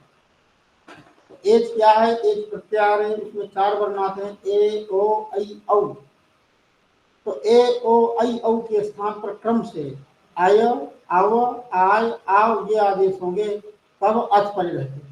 तो हरे अस इस अवस्था में यहाँ अच पड़े है अस का आ, इसलिए हरे में एक को अय आदेश हो जाता है, इसकी हो जाती है हर आय अस। हर अय अस इस अवस्था में वर्ण सम्मेलन हो जाता है, तो हरयस बनता है और साका विसर्ग हो जाता है, तो हरय प्रयोग की सिद्धि होती है। प्रथमा में हरि हरि हरयः, संबोधन में बनता है हे हरे हे हरि हे हरे। संबोधन प्रथमा विभक्ति के तुरंत बाद संबोधन इसलिए बता रहे हैं कि प्रथमा विभक्ति में जो प्रत्यय आते हैं सु और जस, वही प्रत्यय संबोधन में भी आते हैं सु और जस, इसलिए प्रथमा विभक्ति के तुरंत बाद संबोधन आता है। संबोधन में हे हरे बनता है, हरि शब्द से संबोधन एक वचन में सु आता है, हे हरि सा रहता है, हे हरि सा इस अवस्था में यहाँ स्थित होता है, वहाँ हर्षस्थ गुणा, हर्षस्थ गुणा सूत्र का अर्थ होता है कि ह्रस्वांत अंग को गुण होता है, संबोधन संबुद्धि परे रहते, ह्रस्वांतांग से गुणा स्यात् संबुद्धौ, ह्रस्वांत अंग को गुण होता है, संबुद्धि परे रहते। संबुद्धि एक वचन में संबुद्धि पीछे आया है, तो यहाँ गुण हो जाता, तो हे हरे स और सा का जो एक ह्रस्वात संबुद्धे सूत्र से वहाँ सा का लोप हो जाता है, तो हे हरे प्रयोग की सिद्धि होती है। और हे हरे प्रथमा की तरह बनेगी। द्वितीया में हरिम बनता है, हरिम हरि हरीम, हरिम हरि शब्द से अम होता है, पीछे सूत्र अमिपूर्वा आया है, अमिपूर्वा से पूर्वरूप हो जाता है तो हरिम बनता है। बहुवचन में हरि बनेगा पूर्व की तरह, और बहुवचन में हरीन बनता है, क्योंकि हरि शब्द से बहुवचन में द्वितीया के शस में अस, हरि अस, अब प्रथम पुरुषवर्ण से पुरुषवर्ण दीर्घ हो जाता है तो हरीश बनता है, और हरीश के सा को तस्मात् छसो ना पुंस, कि पूर्व स्वर्ण दीर्घ से परे सस के सा को ना हो तो हरीन बनता है। हरीन में ना को णा प्राप्त होता है विवाहिती से, उस णा को जो है निषेध कर देता है पदांत से, कि पदांत में विद्यमान ना को णा नहीं होता है, तो पदांत विद्यमान जो ना हो उस ना को णा नहीं होता है तो हरीन प्रयोग बन जाता है। और तृतीया में बनता है हरिना, हरिणा, तो हरिणा प्रयोग कैसे बनेगा? हरि शब्द से तृतीया एक वचन विवक्षकरण पर टा आता है, और टा में अवस्था तो हरि आ, और हरि आ इस अवस्था में वह एक सूत्र होता है शेषो घसक, शेषः घी असखी, तीन ऐसा पदक्षेप हो, शेषः घी असखी, असखी माने ना सखी की असखी, सखी शब्दम वर्जयित्वा, सखी शब्द को छोड़ करके जो है ह्रस्व इदंत उदंत की वस्त्रातु नदी से वहाँ युग की अनुवृत्ति आती है, इसलिए वहाँ होता है कि ह्रस्व इदंत उदंत की भी संज्ञा होती है सखी शब्द को छोड़कर। सखी शब्द की जो है घी संज्ञा नहीं होती है। सखी शब्द के अतिरिक्त जो ह्रस्व ई हो अंत में जिसके, या ह्रस्व ऊ हो अंत में जिसके, ऐसे शब्दों की जो है घी संज्ञा होती है। तो हरि शब्द यहाँ ह्रस्व ई अंत में है, इसलिए हरि की यहाँ घी संज्ञा हो जाती है, और जब घी संज्ञा हो जाती है तो वहाँ सूत्र लगता है आंगो न स्त्रियाम, आंगो न स्त्रियाम सूत्र का होता है घे परस्यांगो न स्याद स्त्रिया, घी संज्ञक से परे आंग को ना होता है अस्त्रियाम, अर्थात स्त्रीलिंग को छोड़ करके, अस्त्रियाम में न समास है, स्त्रीलिंग को छोड़ करके। और आंग क्या है? तो आंग जो है टांग, आंग इति टा संज्ञा, आंग जो है वो टा की संज्ञा है, मैं टा को तृतीया का एक वचन जो टा है उस टा में जो आ अवशिष्ट होता है उसी आ को पर यहाँ आंग कहते हैं। इसलिए यहाँ पर जो है घी संज्ञक से परे जो आंग है ना है, उस आंग, आंग वाला जो आ है उस आ को जो है ना हो जाए तो हरिना बनता है, तो हरिना को भी अटुपांग विवाहित सूत्र से वहां ना को ना हो जाता है, तो हरिना प्रयोग की सिद्धि होती है। और हरिभ्याम हरिभी, तृतीया के दो वचन हरिभ्याम और बहुवचन में हरिभी, तो हरिभ्याम जिसमें कोई बात ही नहीं हुआ, हरि शब्द से भ्याम आएगा, हरिभ्याम मिला देंगे, हरिभी में हरि विष रहेगा और अंत में सा का रूप विसर्ग होकर हरिभी बन जाएगा। हरिभ्याम हरिभी, और चतुर्थी के एक वचन में हरे बनता है, उस हरे के लिए सूत्र आता घेर हित, तो कैसे बनेगा? चतुर्थी के वचन में हरे प्रयोग कैसे सिद्ध होता है? तो हरि शब्द है और प्राति संज्ञा होकर के चतुर्थी के एक वचन विवक्षा करने पर गे प्रत्यय तक गे में ए बचता हरि ए, और हरि ए इस अवस्था में वहां पर जो है सूत्र लग जाता है, जो है ये तेसो घसक, तेसो घसक सूत्र से घी संज्ञा हरि की होती है, और घी संज्ञा होने के बाद वहां पर जो है घेर गीत सूत्र लगता है।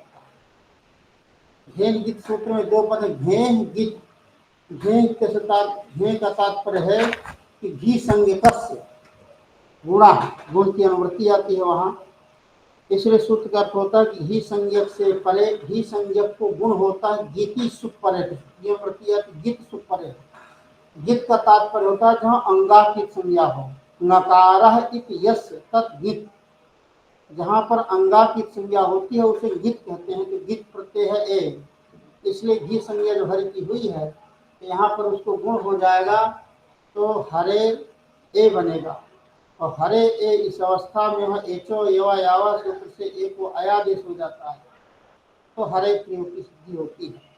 हरे हरिभ्याम हरिभ्या।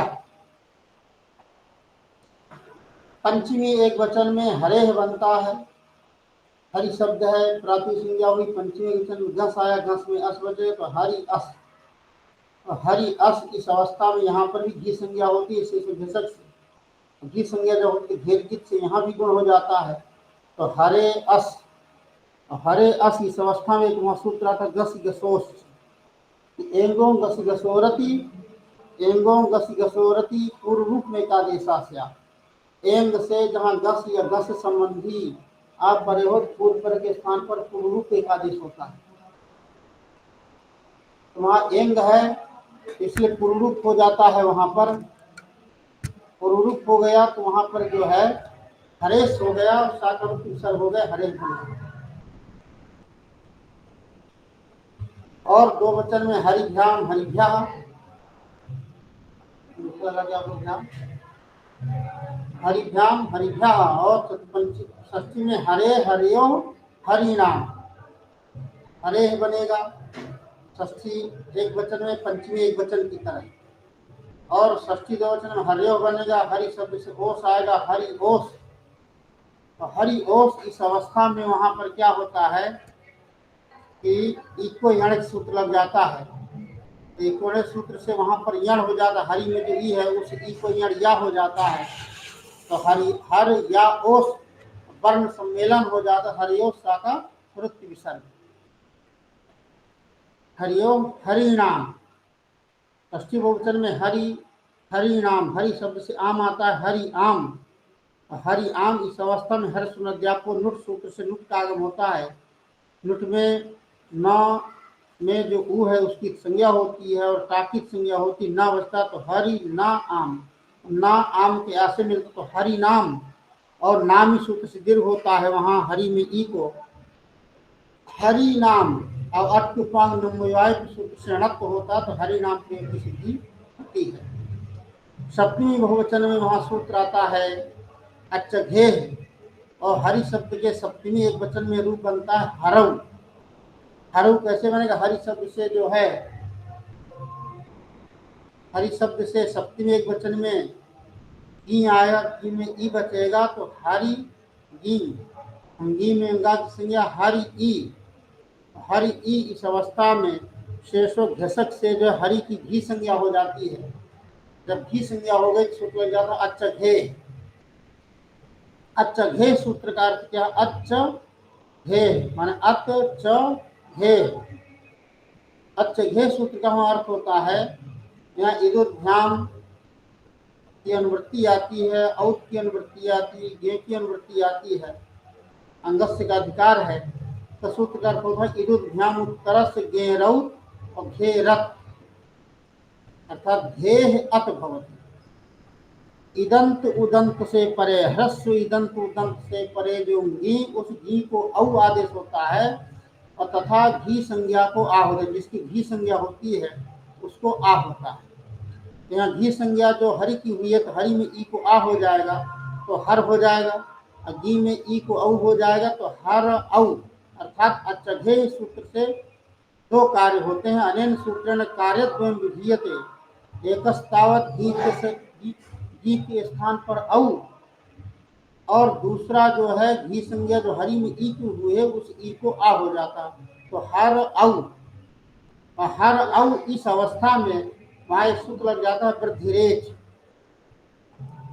वृद्धिरेच सूत्र से वहां वृद्धि हो जाती है, हर में जो रा में आ है और औ है, आ और औ के स्थान पर औ वृद्धि हो जाती है तो हर औ। राहुल होता पुनः वो औ से मिलता तो हरऊ बनता है। हरऊ हरियोह हरिषु, सप्तमी बहुवचन में हरि सुप, सुप में पा की संज्ञा हलंत्यम से तस्लोप हरिषु। और आदेश प्रत्यय सूत्र से वहां जो है सु वाला जो सा है उस सा को मूर्धन सा होता तो हरि प्रयोग हो जाता। तो इस तरह से हरि शब्द के रूप निष्पन्न हुए। हरि हरि हरय हरि हरि हरिन, हरिणा हरिभ्याम हरिभी, हरे हरिभ्याम हरिभ्या, हरे हरिभ्याम हरिभ्या, हरे हरियो हरिनाम।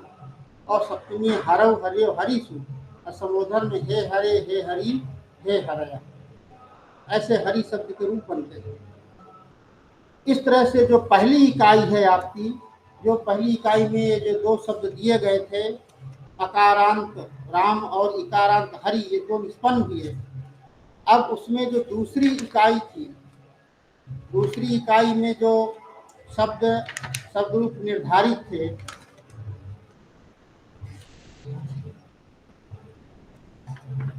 वो शब्द इकाई 2 में थे अजंत पुल्लिंग का उकारांत और ऋकारांत शब्द।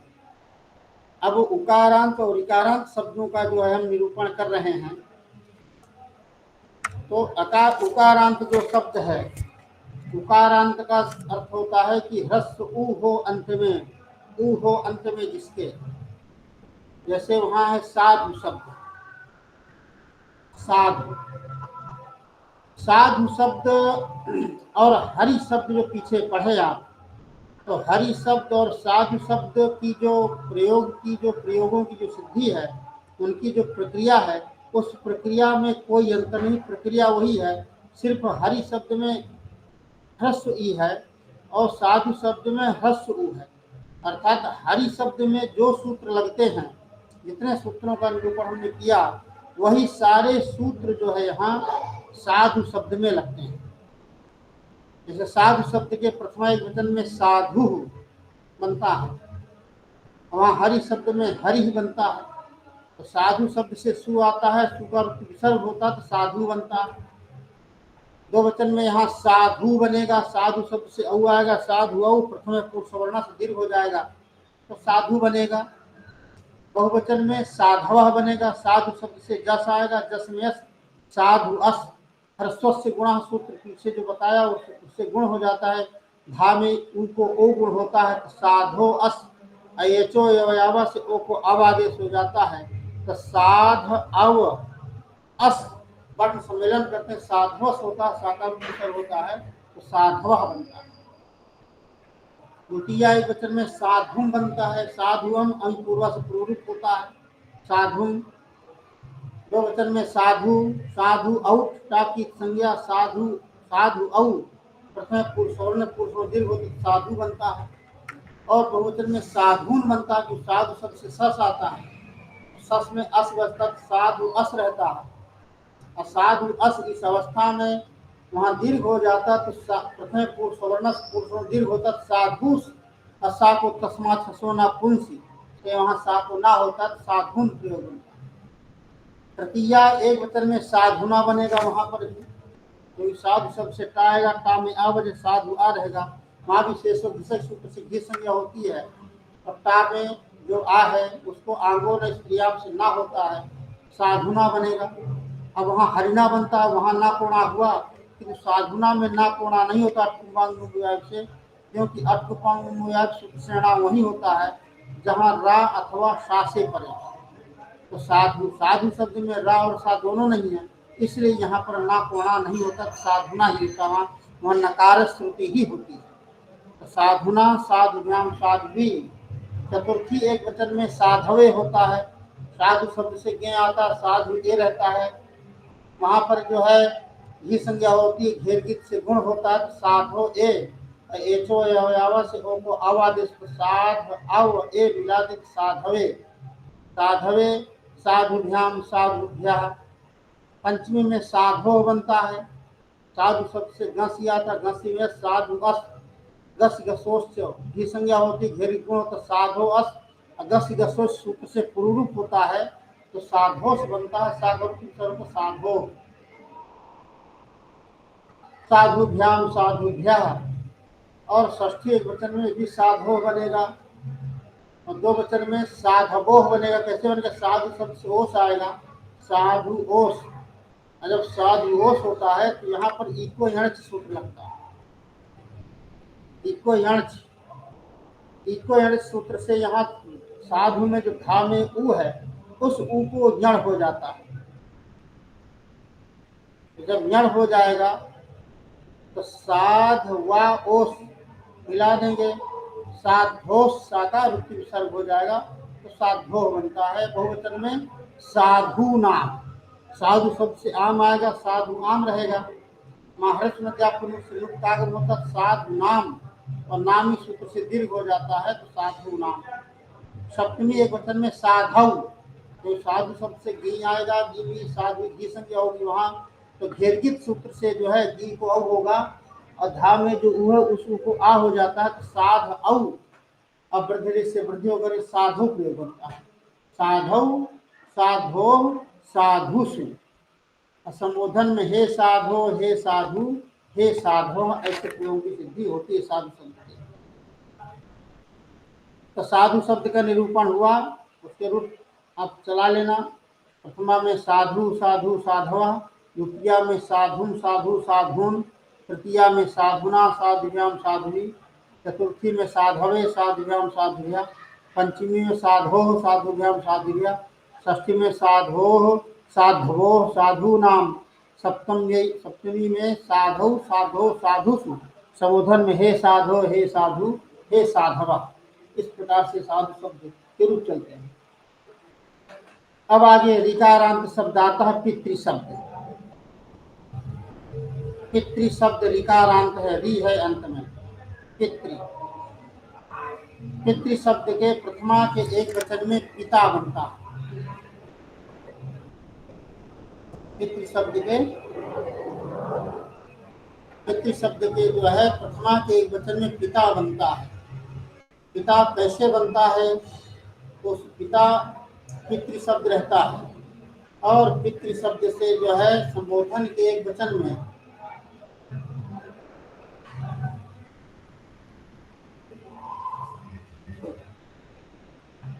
पितृ शब्द से प्रथम एक वचन में सु आता है तो पितृ सु रहता है, और पितृसु इस अवस्था में सु में सा बचा पितृसा।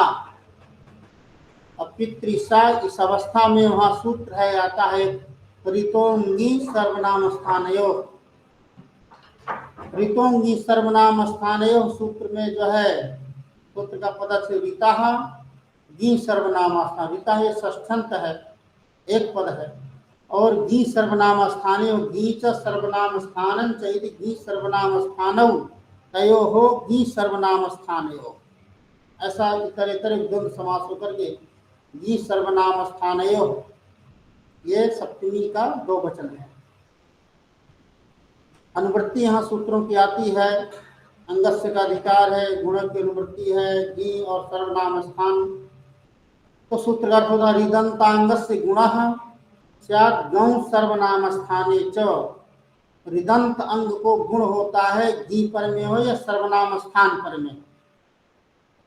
गी प्रत्यय पर में है, अर्थात सप्तमी का एक वचन गी प्रत्यय पर में है, और सर्वनाम स्थान पर। सर्वनाम स्थान एक संज्ञा होती है, जो सूत्र वहां आता शुद्ध नपुंसकस्य। स्वादि के 5 वचन हैं जो सु औ जस अम औट, ये सर्वनाम स्थान कहलाते हैं। तो सु औ जस अम औट ये पर में हो या गी प्रत्यय पर में हो तो वहां पर जो है ऋदंत अंग को गुण होता है। गुण माने अ ए ओ इनमें से कोई होता है। तो यहाँ पर पितृ शब्द ऋदंत है, उससे सर्वनाम स्थान संज्ञक प्रत्यय परे है सु का सा, इसलिए यहाँ पर ऋदंत अंग जो पितृ में री है उसको गुण होना चाहिए। तो उस गुण का भी एक अपवाद सूत्र वहां आता है। अपवाद मान उसको बाध लेता है, रोक रोक करके सूत्र लगता है रीदुष नस्पु रुदंसु अनेहसांच। रीदुष नस्पु रुदंसु अनेहसांच। इस सूत्र में 2 पद हैं, रीदुष नस्पु रुदंसु अनेहाम अनेहसाम। एकम पदम ये एक पद है, और चा जो है दूसरा पद है। उसका अर्थ होता है ऋदंतानाम उसन सादीनाम चानन स्यात् समुद्धोषो। ऋदंत अंग को तथा जो शब्द ऋदंत शब्द को और उसनस पुरदंसस और अनेहस, ये 3 शब्द गिनाए। इन शब्दों को जो है अनंग आदेश होता है सु परे करता, असंबुद्धौ सौ, संबुद्धि से भिन्न, अर्थात संबोधन के एक वचन में जो सु होता है वो पर में हो तो इस सूत्र से अनंग आदेश नहीं होगा। संबुद्धि भिन्न सु परे हो तो वहां पर जो है अनंग आदेश होता है। इस सूत्र का यह अर्थ है। तो पितृ जो शब्द है वो ऋदंत अंग है, उससे परे जो है यहाँ पर संबुद्धि भिन्न सु परे है तो इसको अनंग आदेश होगा। अनंग जो आदेश है पूरे पितृ शब्द को हो, किसको हो, तो एक सूत्र है गिच, कि गित जो अनेकाल होता है वो अंत को ही होता है। ये गित अनेकाल आदेश है अनंग, इसलिए अंत को होगा पितृ में जो री है उस री को होगा अनंग आदेश, संपूर्ण पितृ शब्द को नहीं होगा। तो अनंग में अंगा की संज्ञा है अलंत्याम से, अन्नाकारोत्तर जो आकार है वो आकार भी उच्चारण मात्र के लिए है, इसलिए जो उच्चारण मात्र के लिए जो वर्ण होता है उसका वो अपने आप चला जाता है। संज्ञा लोपाभ्याम विनय निवृत्ति, उच्चारणार्थानाम वर्णानाम संज्ञा लोपाभ्याम विनय निवृत्ति, जो उच्चारणार्थक वर्ण होता है वो संज्ञा और लोप के बिना उसका पहाड़ हो जाता है, वो चला जाता है। इसलिए ना जो है हलंत हो जाएगा, तो स्थिति वहां हो जाएगी पित अन्न सा, ये अवस्था रही पित अन्न सा। इस अवस्था में जो ता है वो हल है, तो अन्न के या से मिलेगा पितन सा। अब पितन सा इस अवस्था में एक सूत्र वहां लगता है, पितन सा इस अवस्था में हमें उपधा संज्ञा पहले करना है, क्योंकि दीर्घ में उपधा संज्ञा उपधा का ज्ञान होना आवश्यक है, इसलिए उपधा संज्ञा विधायक वहां सूत्र आता है अलो अंत्यात पूर्व उपधा। अलो अंत्यात पूर्व उपधा सूत्र का अर्थ है अलह अंत्यात पूर्व उपधा, 4 पद का सूत्र है। अलह अंत्यात पूर्व उपधा, अलह ये एक पद है, पंचम्यंत एक वचन है, और अंत्यात ये पंचमी का एक वचन है, पूर्वा और उपधा। अंत्यात अलह पूर्वा, अंत्यात अलह पूर्वा, अंत अल से पूर्व वर्ण की उपधा संज्ञा होती है। तो पितन सा इस अवस्था में, पितन में अंत अल है ना, उससे पूर्व वर्ण है तकार उत्तरवर्ती आकार, उसकी उपधा संज्ञा होगी। जब उपधा संज्ञा हो गई तो उपधा संज्ञा के बाद वहां सूत्र की प्रवृत्ति होती है सर्वनाम स्थाने च असंबुद्धौ, सर्वनाम स्थाने च असंबुद्धौ, 3 पद का सूत्र है। सर्वनाम स्थाने इत्येकम एक पद है, चाहे दूसरा पद है, और असंबुद्धौ ये तीसरा पद है। असंबुद्धौ में ना संबुद्धि थी, असंबुद्धि तस्मिन असंबुद्धौ, अर्थात संबुद्धि भिन्ने प्रत्यय परे, और असंबुद्धौ ये सर्वनाम स्थाने में विशेषण है, इसलिए वहां अर्थ होता है कि असंबुद्धि भिन्ने सर्वनाम स्थाने परे नान्तस्य उपधाया दीर्घ, अर्थात नांत की उपधा को दीर्घ होता है। नांत ना हो अंत में जिसके, उसकी जो उपधा है उसको दीर्घ होता है, समुद्धि भिन्न प्रत्यय परे रहते। यहाँ समुद्धि भिन्न प्रत्यय परे है औ सु, जो सु के साथ एक वचन में समुद्धि संज्ञा नहीं हुई है, तो समुद्धि भिन्न प्रत्यय पड़े है सा, इसलिए नांत की उपधा को दीर्घ हो जाएगा तकार प्रत्ययकार को, तो स्थिति हो जाएगी पितान सा।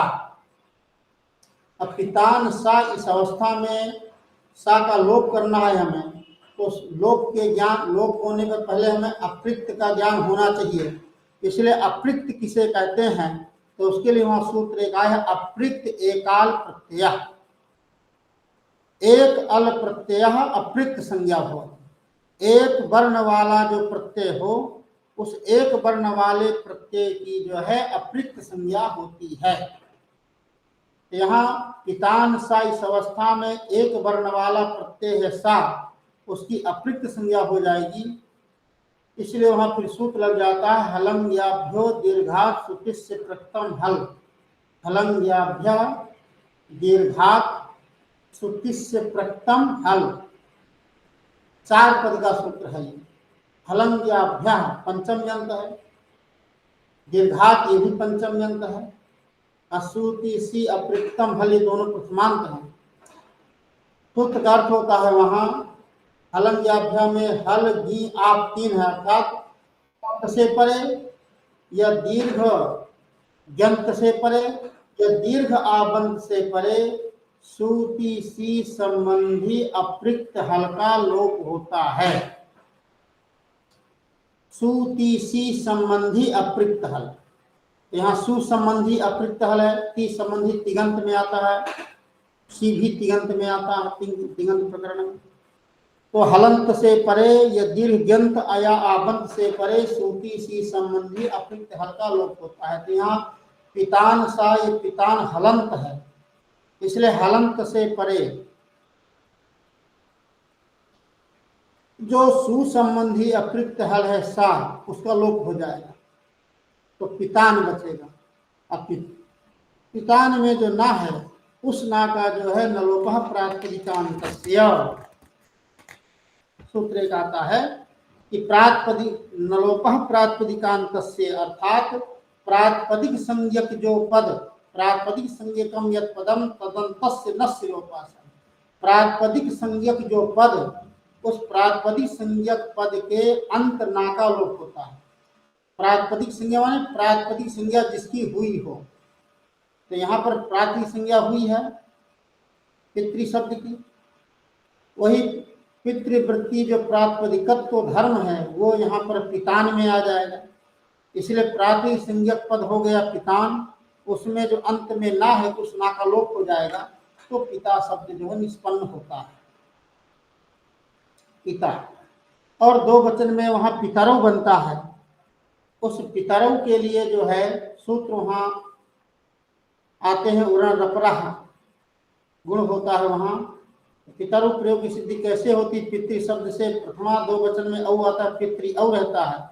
अब पितृ औ इस अवस्था में वहां पर जो है दीर्घ हो जाता है उसको। पितृ औ इस अवस्था में ऋतोंगी सर्वनाम स्थान से गुण होता है।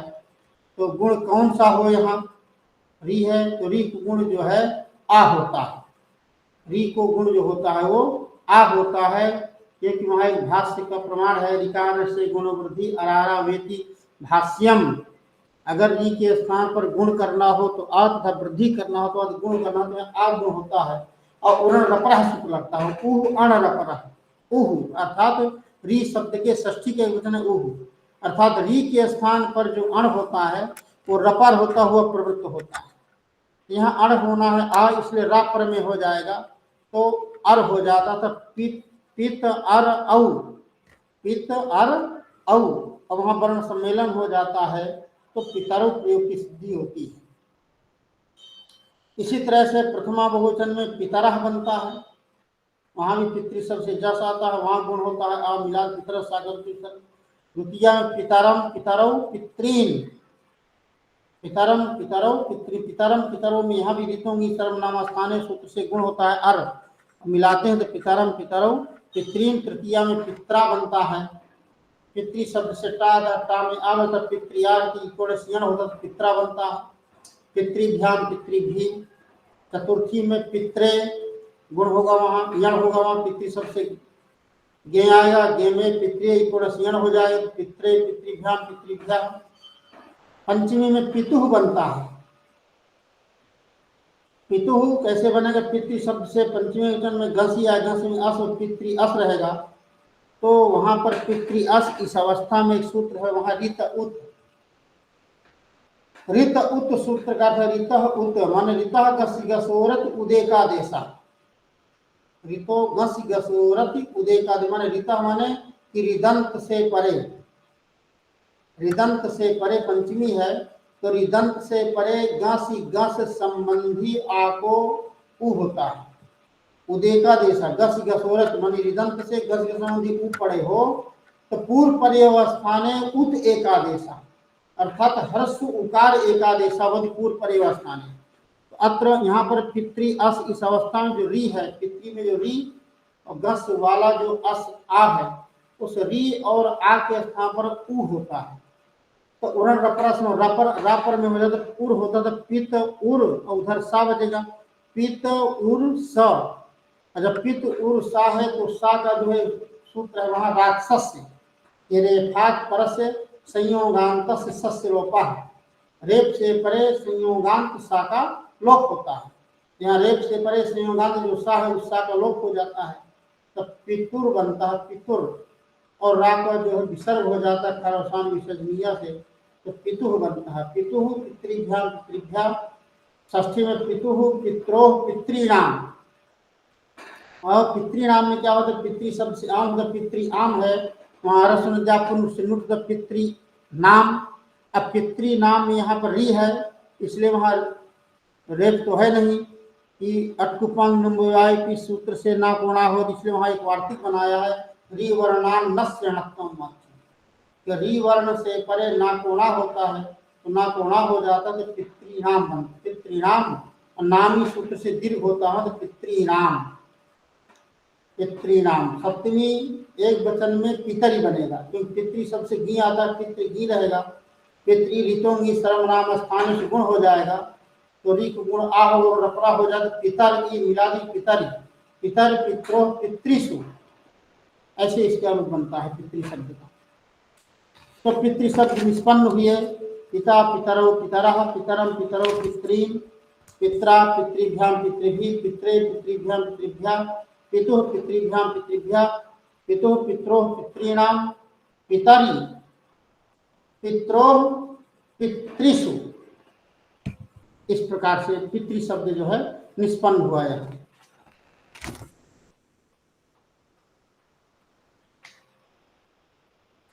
आगे जो है अजंत स्त्रीलिंग शब्द है।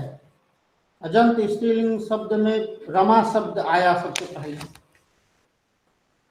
तो रमा शब्द, रमा जो शब्द बनता है वो रम धातु से घई प्रत्यय होकर के रम बनता है, और रम से फिर स्त्रीत्व की विवक्षा में जो है वहां टाप प्रत्यय करने सूत्र है अजादतश टाप, टाप में टा और पांच से आ बचता तो रम आ रहता है, और आकाश धीरे धीरे होकर रमा बनता है।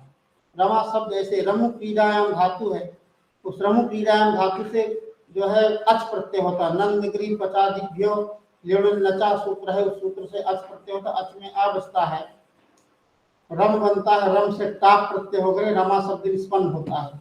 अर्थात रमा शब्द जो है स्त्रीत्व का बोधक है, स्त्रीलिंग का बोधक है रमा शब्द। टाप प्रत्यय हो तो स्त्रीलिंग में ही होता है, टाप डाप और चाप ये जो तीनों प्रत्यय हैं ये तीनों के तीनों प्रत्यय स्त्रीलिंग में ही होते हैं, इसलिए रमा शब्द जो है ये स्त्रीत्व का बोधक है। तो एक वचन में रमा शब्द के एक वचन में सु प्रत्यय आता है तो रमा सु रहता है, तो ये इसकी प्राति संज्ञा नहीं होती क्योंकि रमा शब्द ये प्रत्यांत है, और प्राति संज्ञा की जरूरत भी क्या है क्योंकि स्वादि प्रत्यय आबंत से भी होता है, व्यंत आबंत और प्रातिपदिक से स्वादि प्रत्यय होते हैं।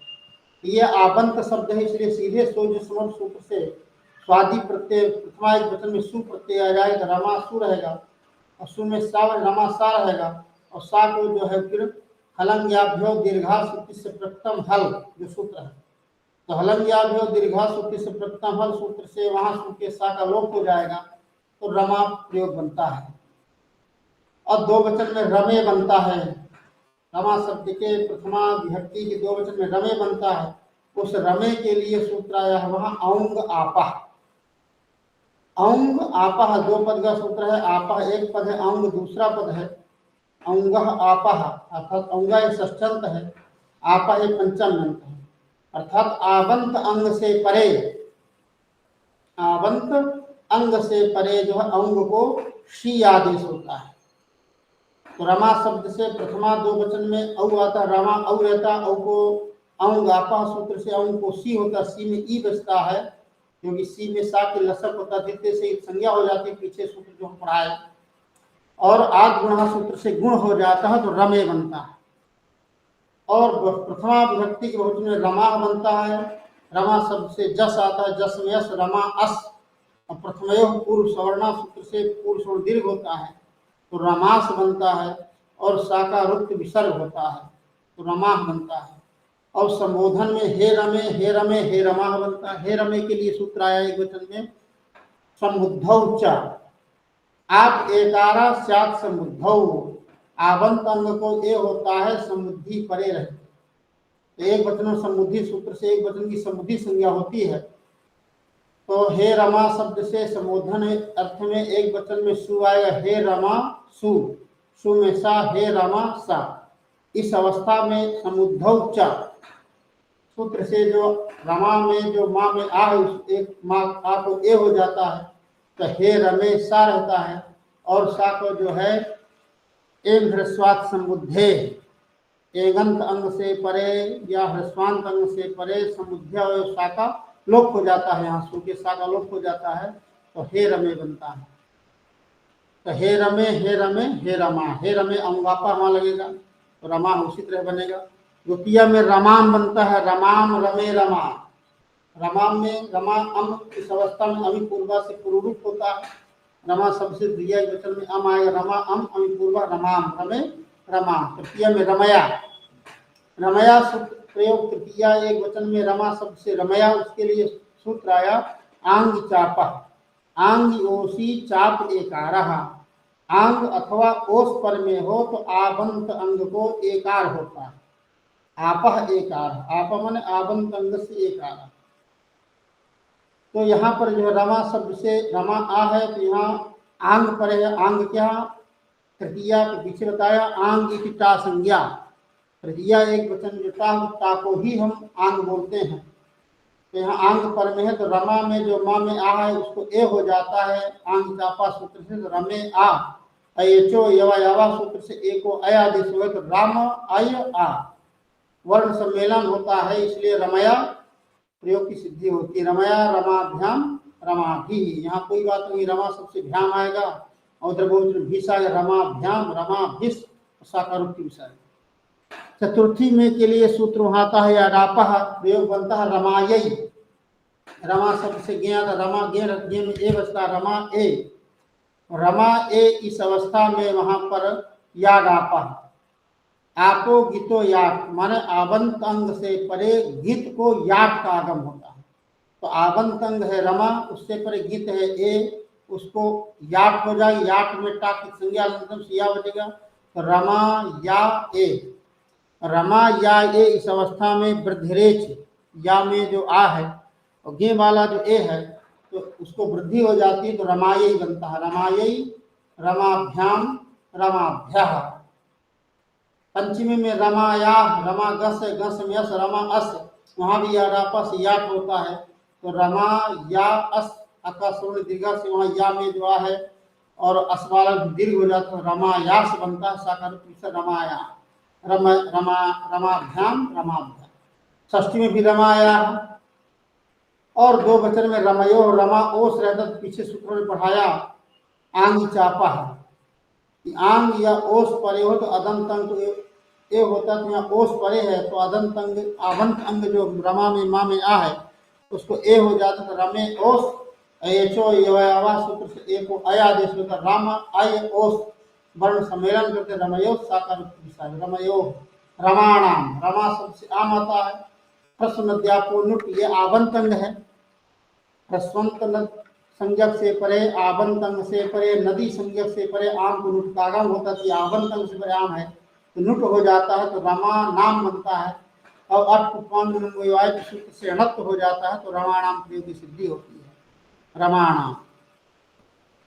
सप्तमी एक वचन में रमायाम बनता है, रमा शब्द से गी आता, गी में ई, रमा ई रहता है और रमा ई इस अवस्था में एक सूत्र वहां गेराम नद्याम निभ्य, इसे सूत्र आया है गेराम नद्याम निभ्य, गेराम नद्याम निभ्य सूत्र से वहां क्या होता है कि गी को जो है आम होता है, गेराम नद्याम निभ्य, नदी संज्ञक से परे या आबंत अंग से परे गी को आम होता है तो गी को यहाँ आम हो जाता है तो रमा आम बनता है और रमा आम इस अवस्था में क्रियारापा से याट का आगम होता है तो रमा या आम और आकाशवर्ण दीर्घ हो जाता है तो रमायाम प्रयोग की सिद्धि होती है।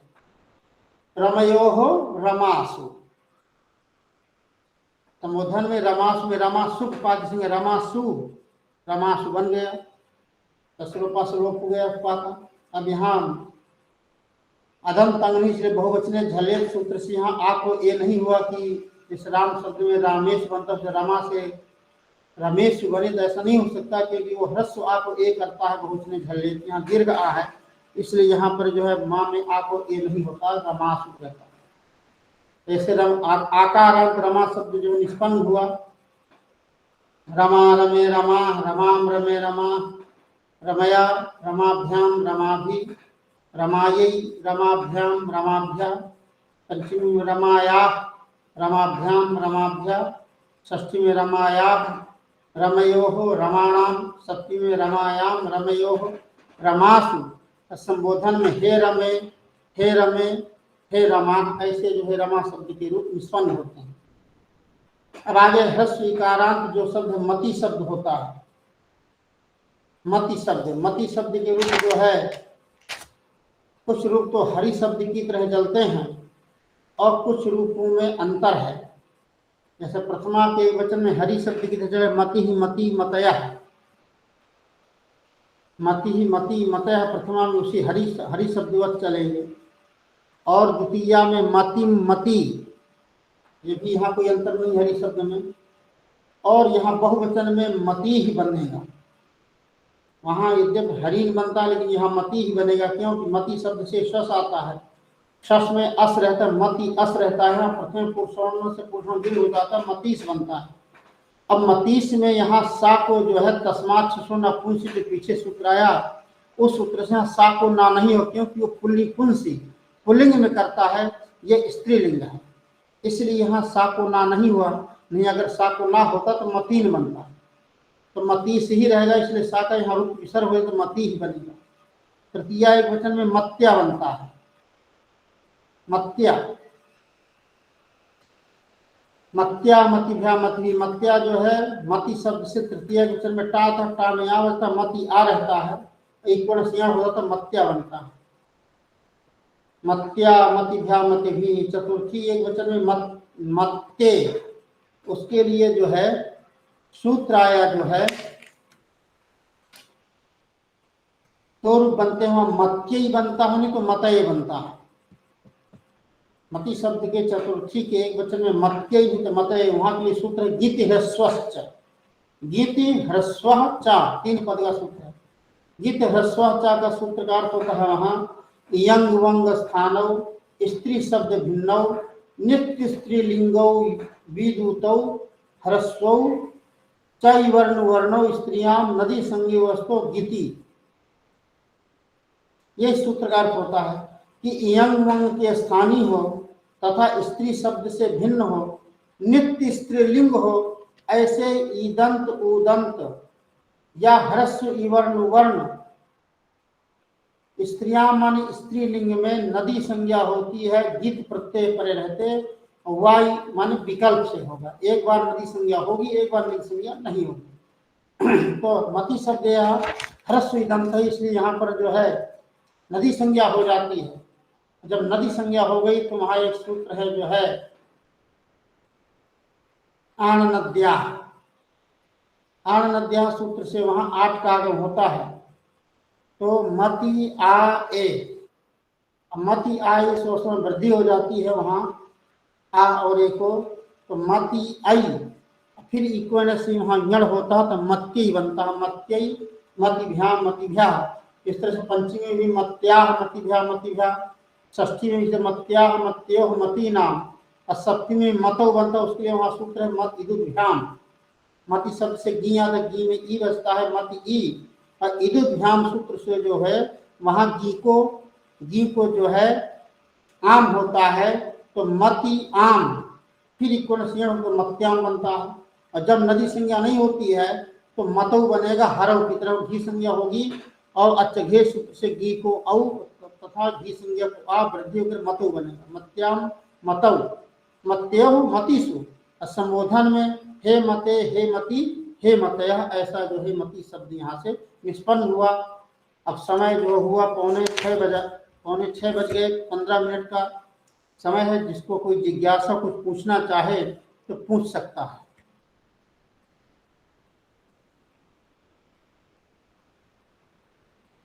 हरि ओम। सर एक प्रश्न पूछना था। पूछिए। सर ये जो ऋकारांत शब्द पिता है, इसमें ऋदु सनस पुरुदंसो नेह सामच, ये सूत्र से क्या हुआ है? अनंग आदेश होता है। पितृ शब्द में प्रथमा के एक वचन में पितृ में जो री है उस री को अनंग आदेश होता है। और अनंग जो आदेश होता है तो अनंग में अन बचता है, अंगा की संज्ञा हो जाती है, और ना में जो आ है उस आ की आ भी चला जाता है, इसलिए अन हलंत बचता है।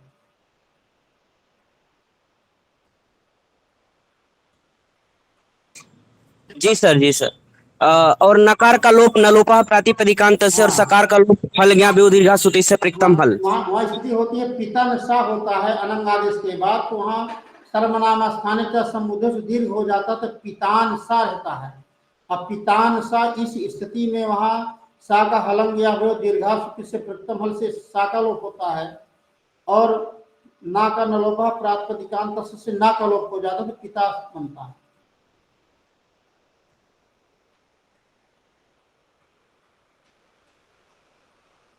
जी सर। जी, और किसी कोई जिज्ञासा?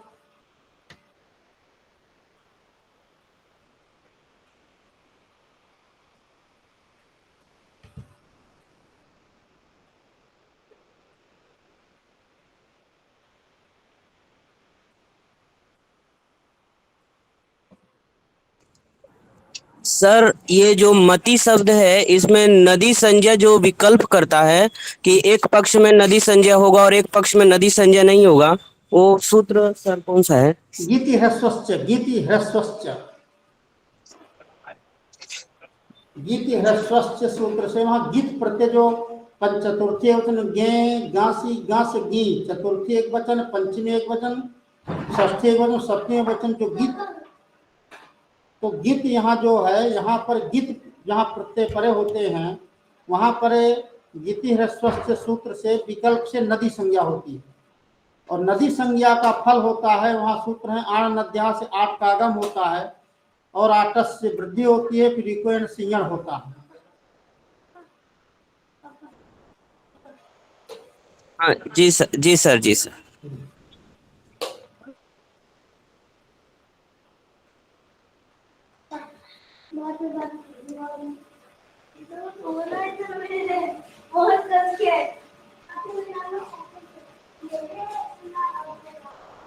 हरिओम।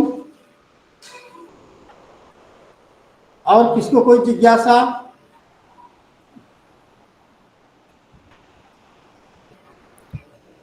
हरिओम। बहुत सुंदर अध्यापन आप पांडे जी ने आज कराया है। हमारे सभी अध्येता प्रसन्न हैं और विज्ञ हैं। यदि किसी की कोई जिज्ञासा है तो आमंत्रित है, अभी भी आमंत्रित है। आप अगर, क्योंकि व्याकरण थोड़ा सा क्लिष्ट होता है और हमने इसीलिए परम वैयाकरण को खोज करके लाए हैं, और बहुत ही सरल भाषा में सहजता से सब इनको कंठस्थ है। आराम से इन्होंने बड़ा ही सुंदर अध्यापन किया है। अगर आप लोगों की कोई जिज्ञासा है तो आमंत्रित है, नहीं तो इसका रिकॉर्डिंग तो आपको मिलेगा ही, आप फिर से भी सुन सकते हैं। बिना रुकावट के आदरणीय पांडे जी ने अध्यापन कराया है, इसलिए इग्नू की तरफ से, केंद्रीय संस्कृत विश्वविद्यालय के स्टडी सेंटर की तरफ से, आप लोगों की तरफ से हम आदरणीय पांडे जी को प्रणाम करते हैं और बहुत बहुत धन्यवाद देते हैं, और यह भी निवेदन करते हैं कि आपका अध्ययन अत्यंत ही रुचिपूर्ण था। व्याकरण नीरस विषय है, फिर भी आपने इतना धारा प्रवाहिता आप रखे रहे कि सब सहज हो रहा है। आशा करता हूं कि आगे भी अन्य क्लास में आप इग्नू के MSK 2 के जो विषय हैं उनको पूरा करने का पूरा प्रयास करेंगे, कंप्लीट करेंगे, और इन्हीं आशाओं के साथ आपको बहुत बहुत धन्यवाद अर्पित करता हूँ। विशेष करके जो हमारे अध्येतागण उपस्थित हुए हैं, अध्ययन किए हैं, निरंतर अध्ययन कर रहे हैं, 1 महीना लगभग होने को है, और प्रयास कर रहे हैं अध्ययन करने के लिए, और अच्छा अध्ययन करके अच्छा अपना परीक्षा फल प्राप्त करेंगे। इसलिए सारे अध्येतागण को भी स्टडी सेंटर, केंद्रीय संस्कृत विश्वविद्यालय के इस स्टडी सेंटर की तरफ से सबको धन्यवाद अर्पित करता हूँ। ऐसे ही मतलब फिर कल कक्षा होगी, साक्षात 4 बजे ज्वाइन करना है। 1-2 मिनट पहले हो सकता है, लेकिन जो हमारा ये वर्जन है गूगल मीट का, ये 4 बजे ही एक्टिव होता है। इसीलिए साक्षात 4 बजे आप ज्वाइन करेंगे और क्लास करेंगे, और जो आप ध्यान पूर्वक पढ़िए, और जो भी कुछ शंका हो बाद में काउंसलर महोदय से आप पूछ सकते हैं। इसी के साथ कक्षा संपूर्ण होती है, और हम सभी को एक बार प्रणाम करते हुए सबको जय जगन्नाथ। जय जगन्नाथ। नमो नमः गुरुजी। नमस्ते नमस्ते। जय जगन्नाथ सर। ये यहाँ भी थे पांडे जी, वहाँ भी थे, 2 जगह थे। हाँ। अरे जाने दो।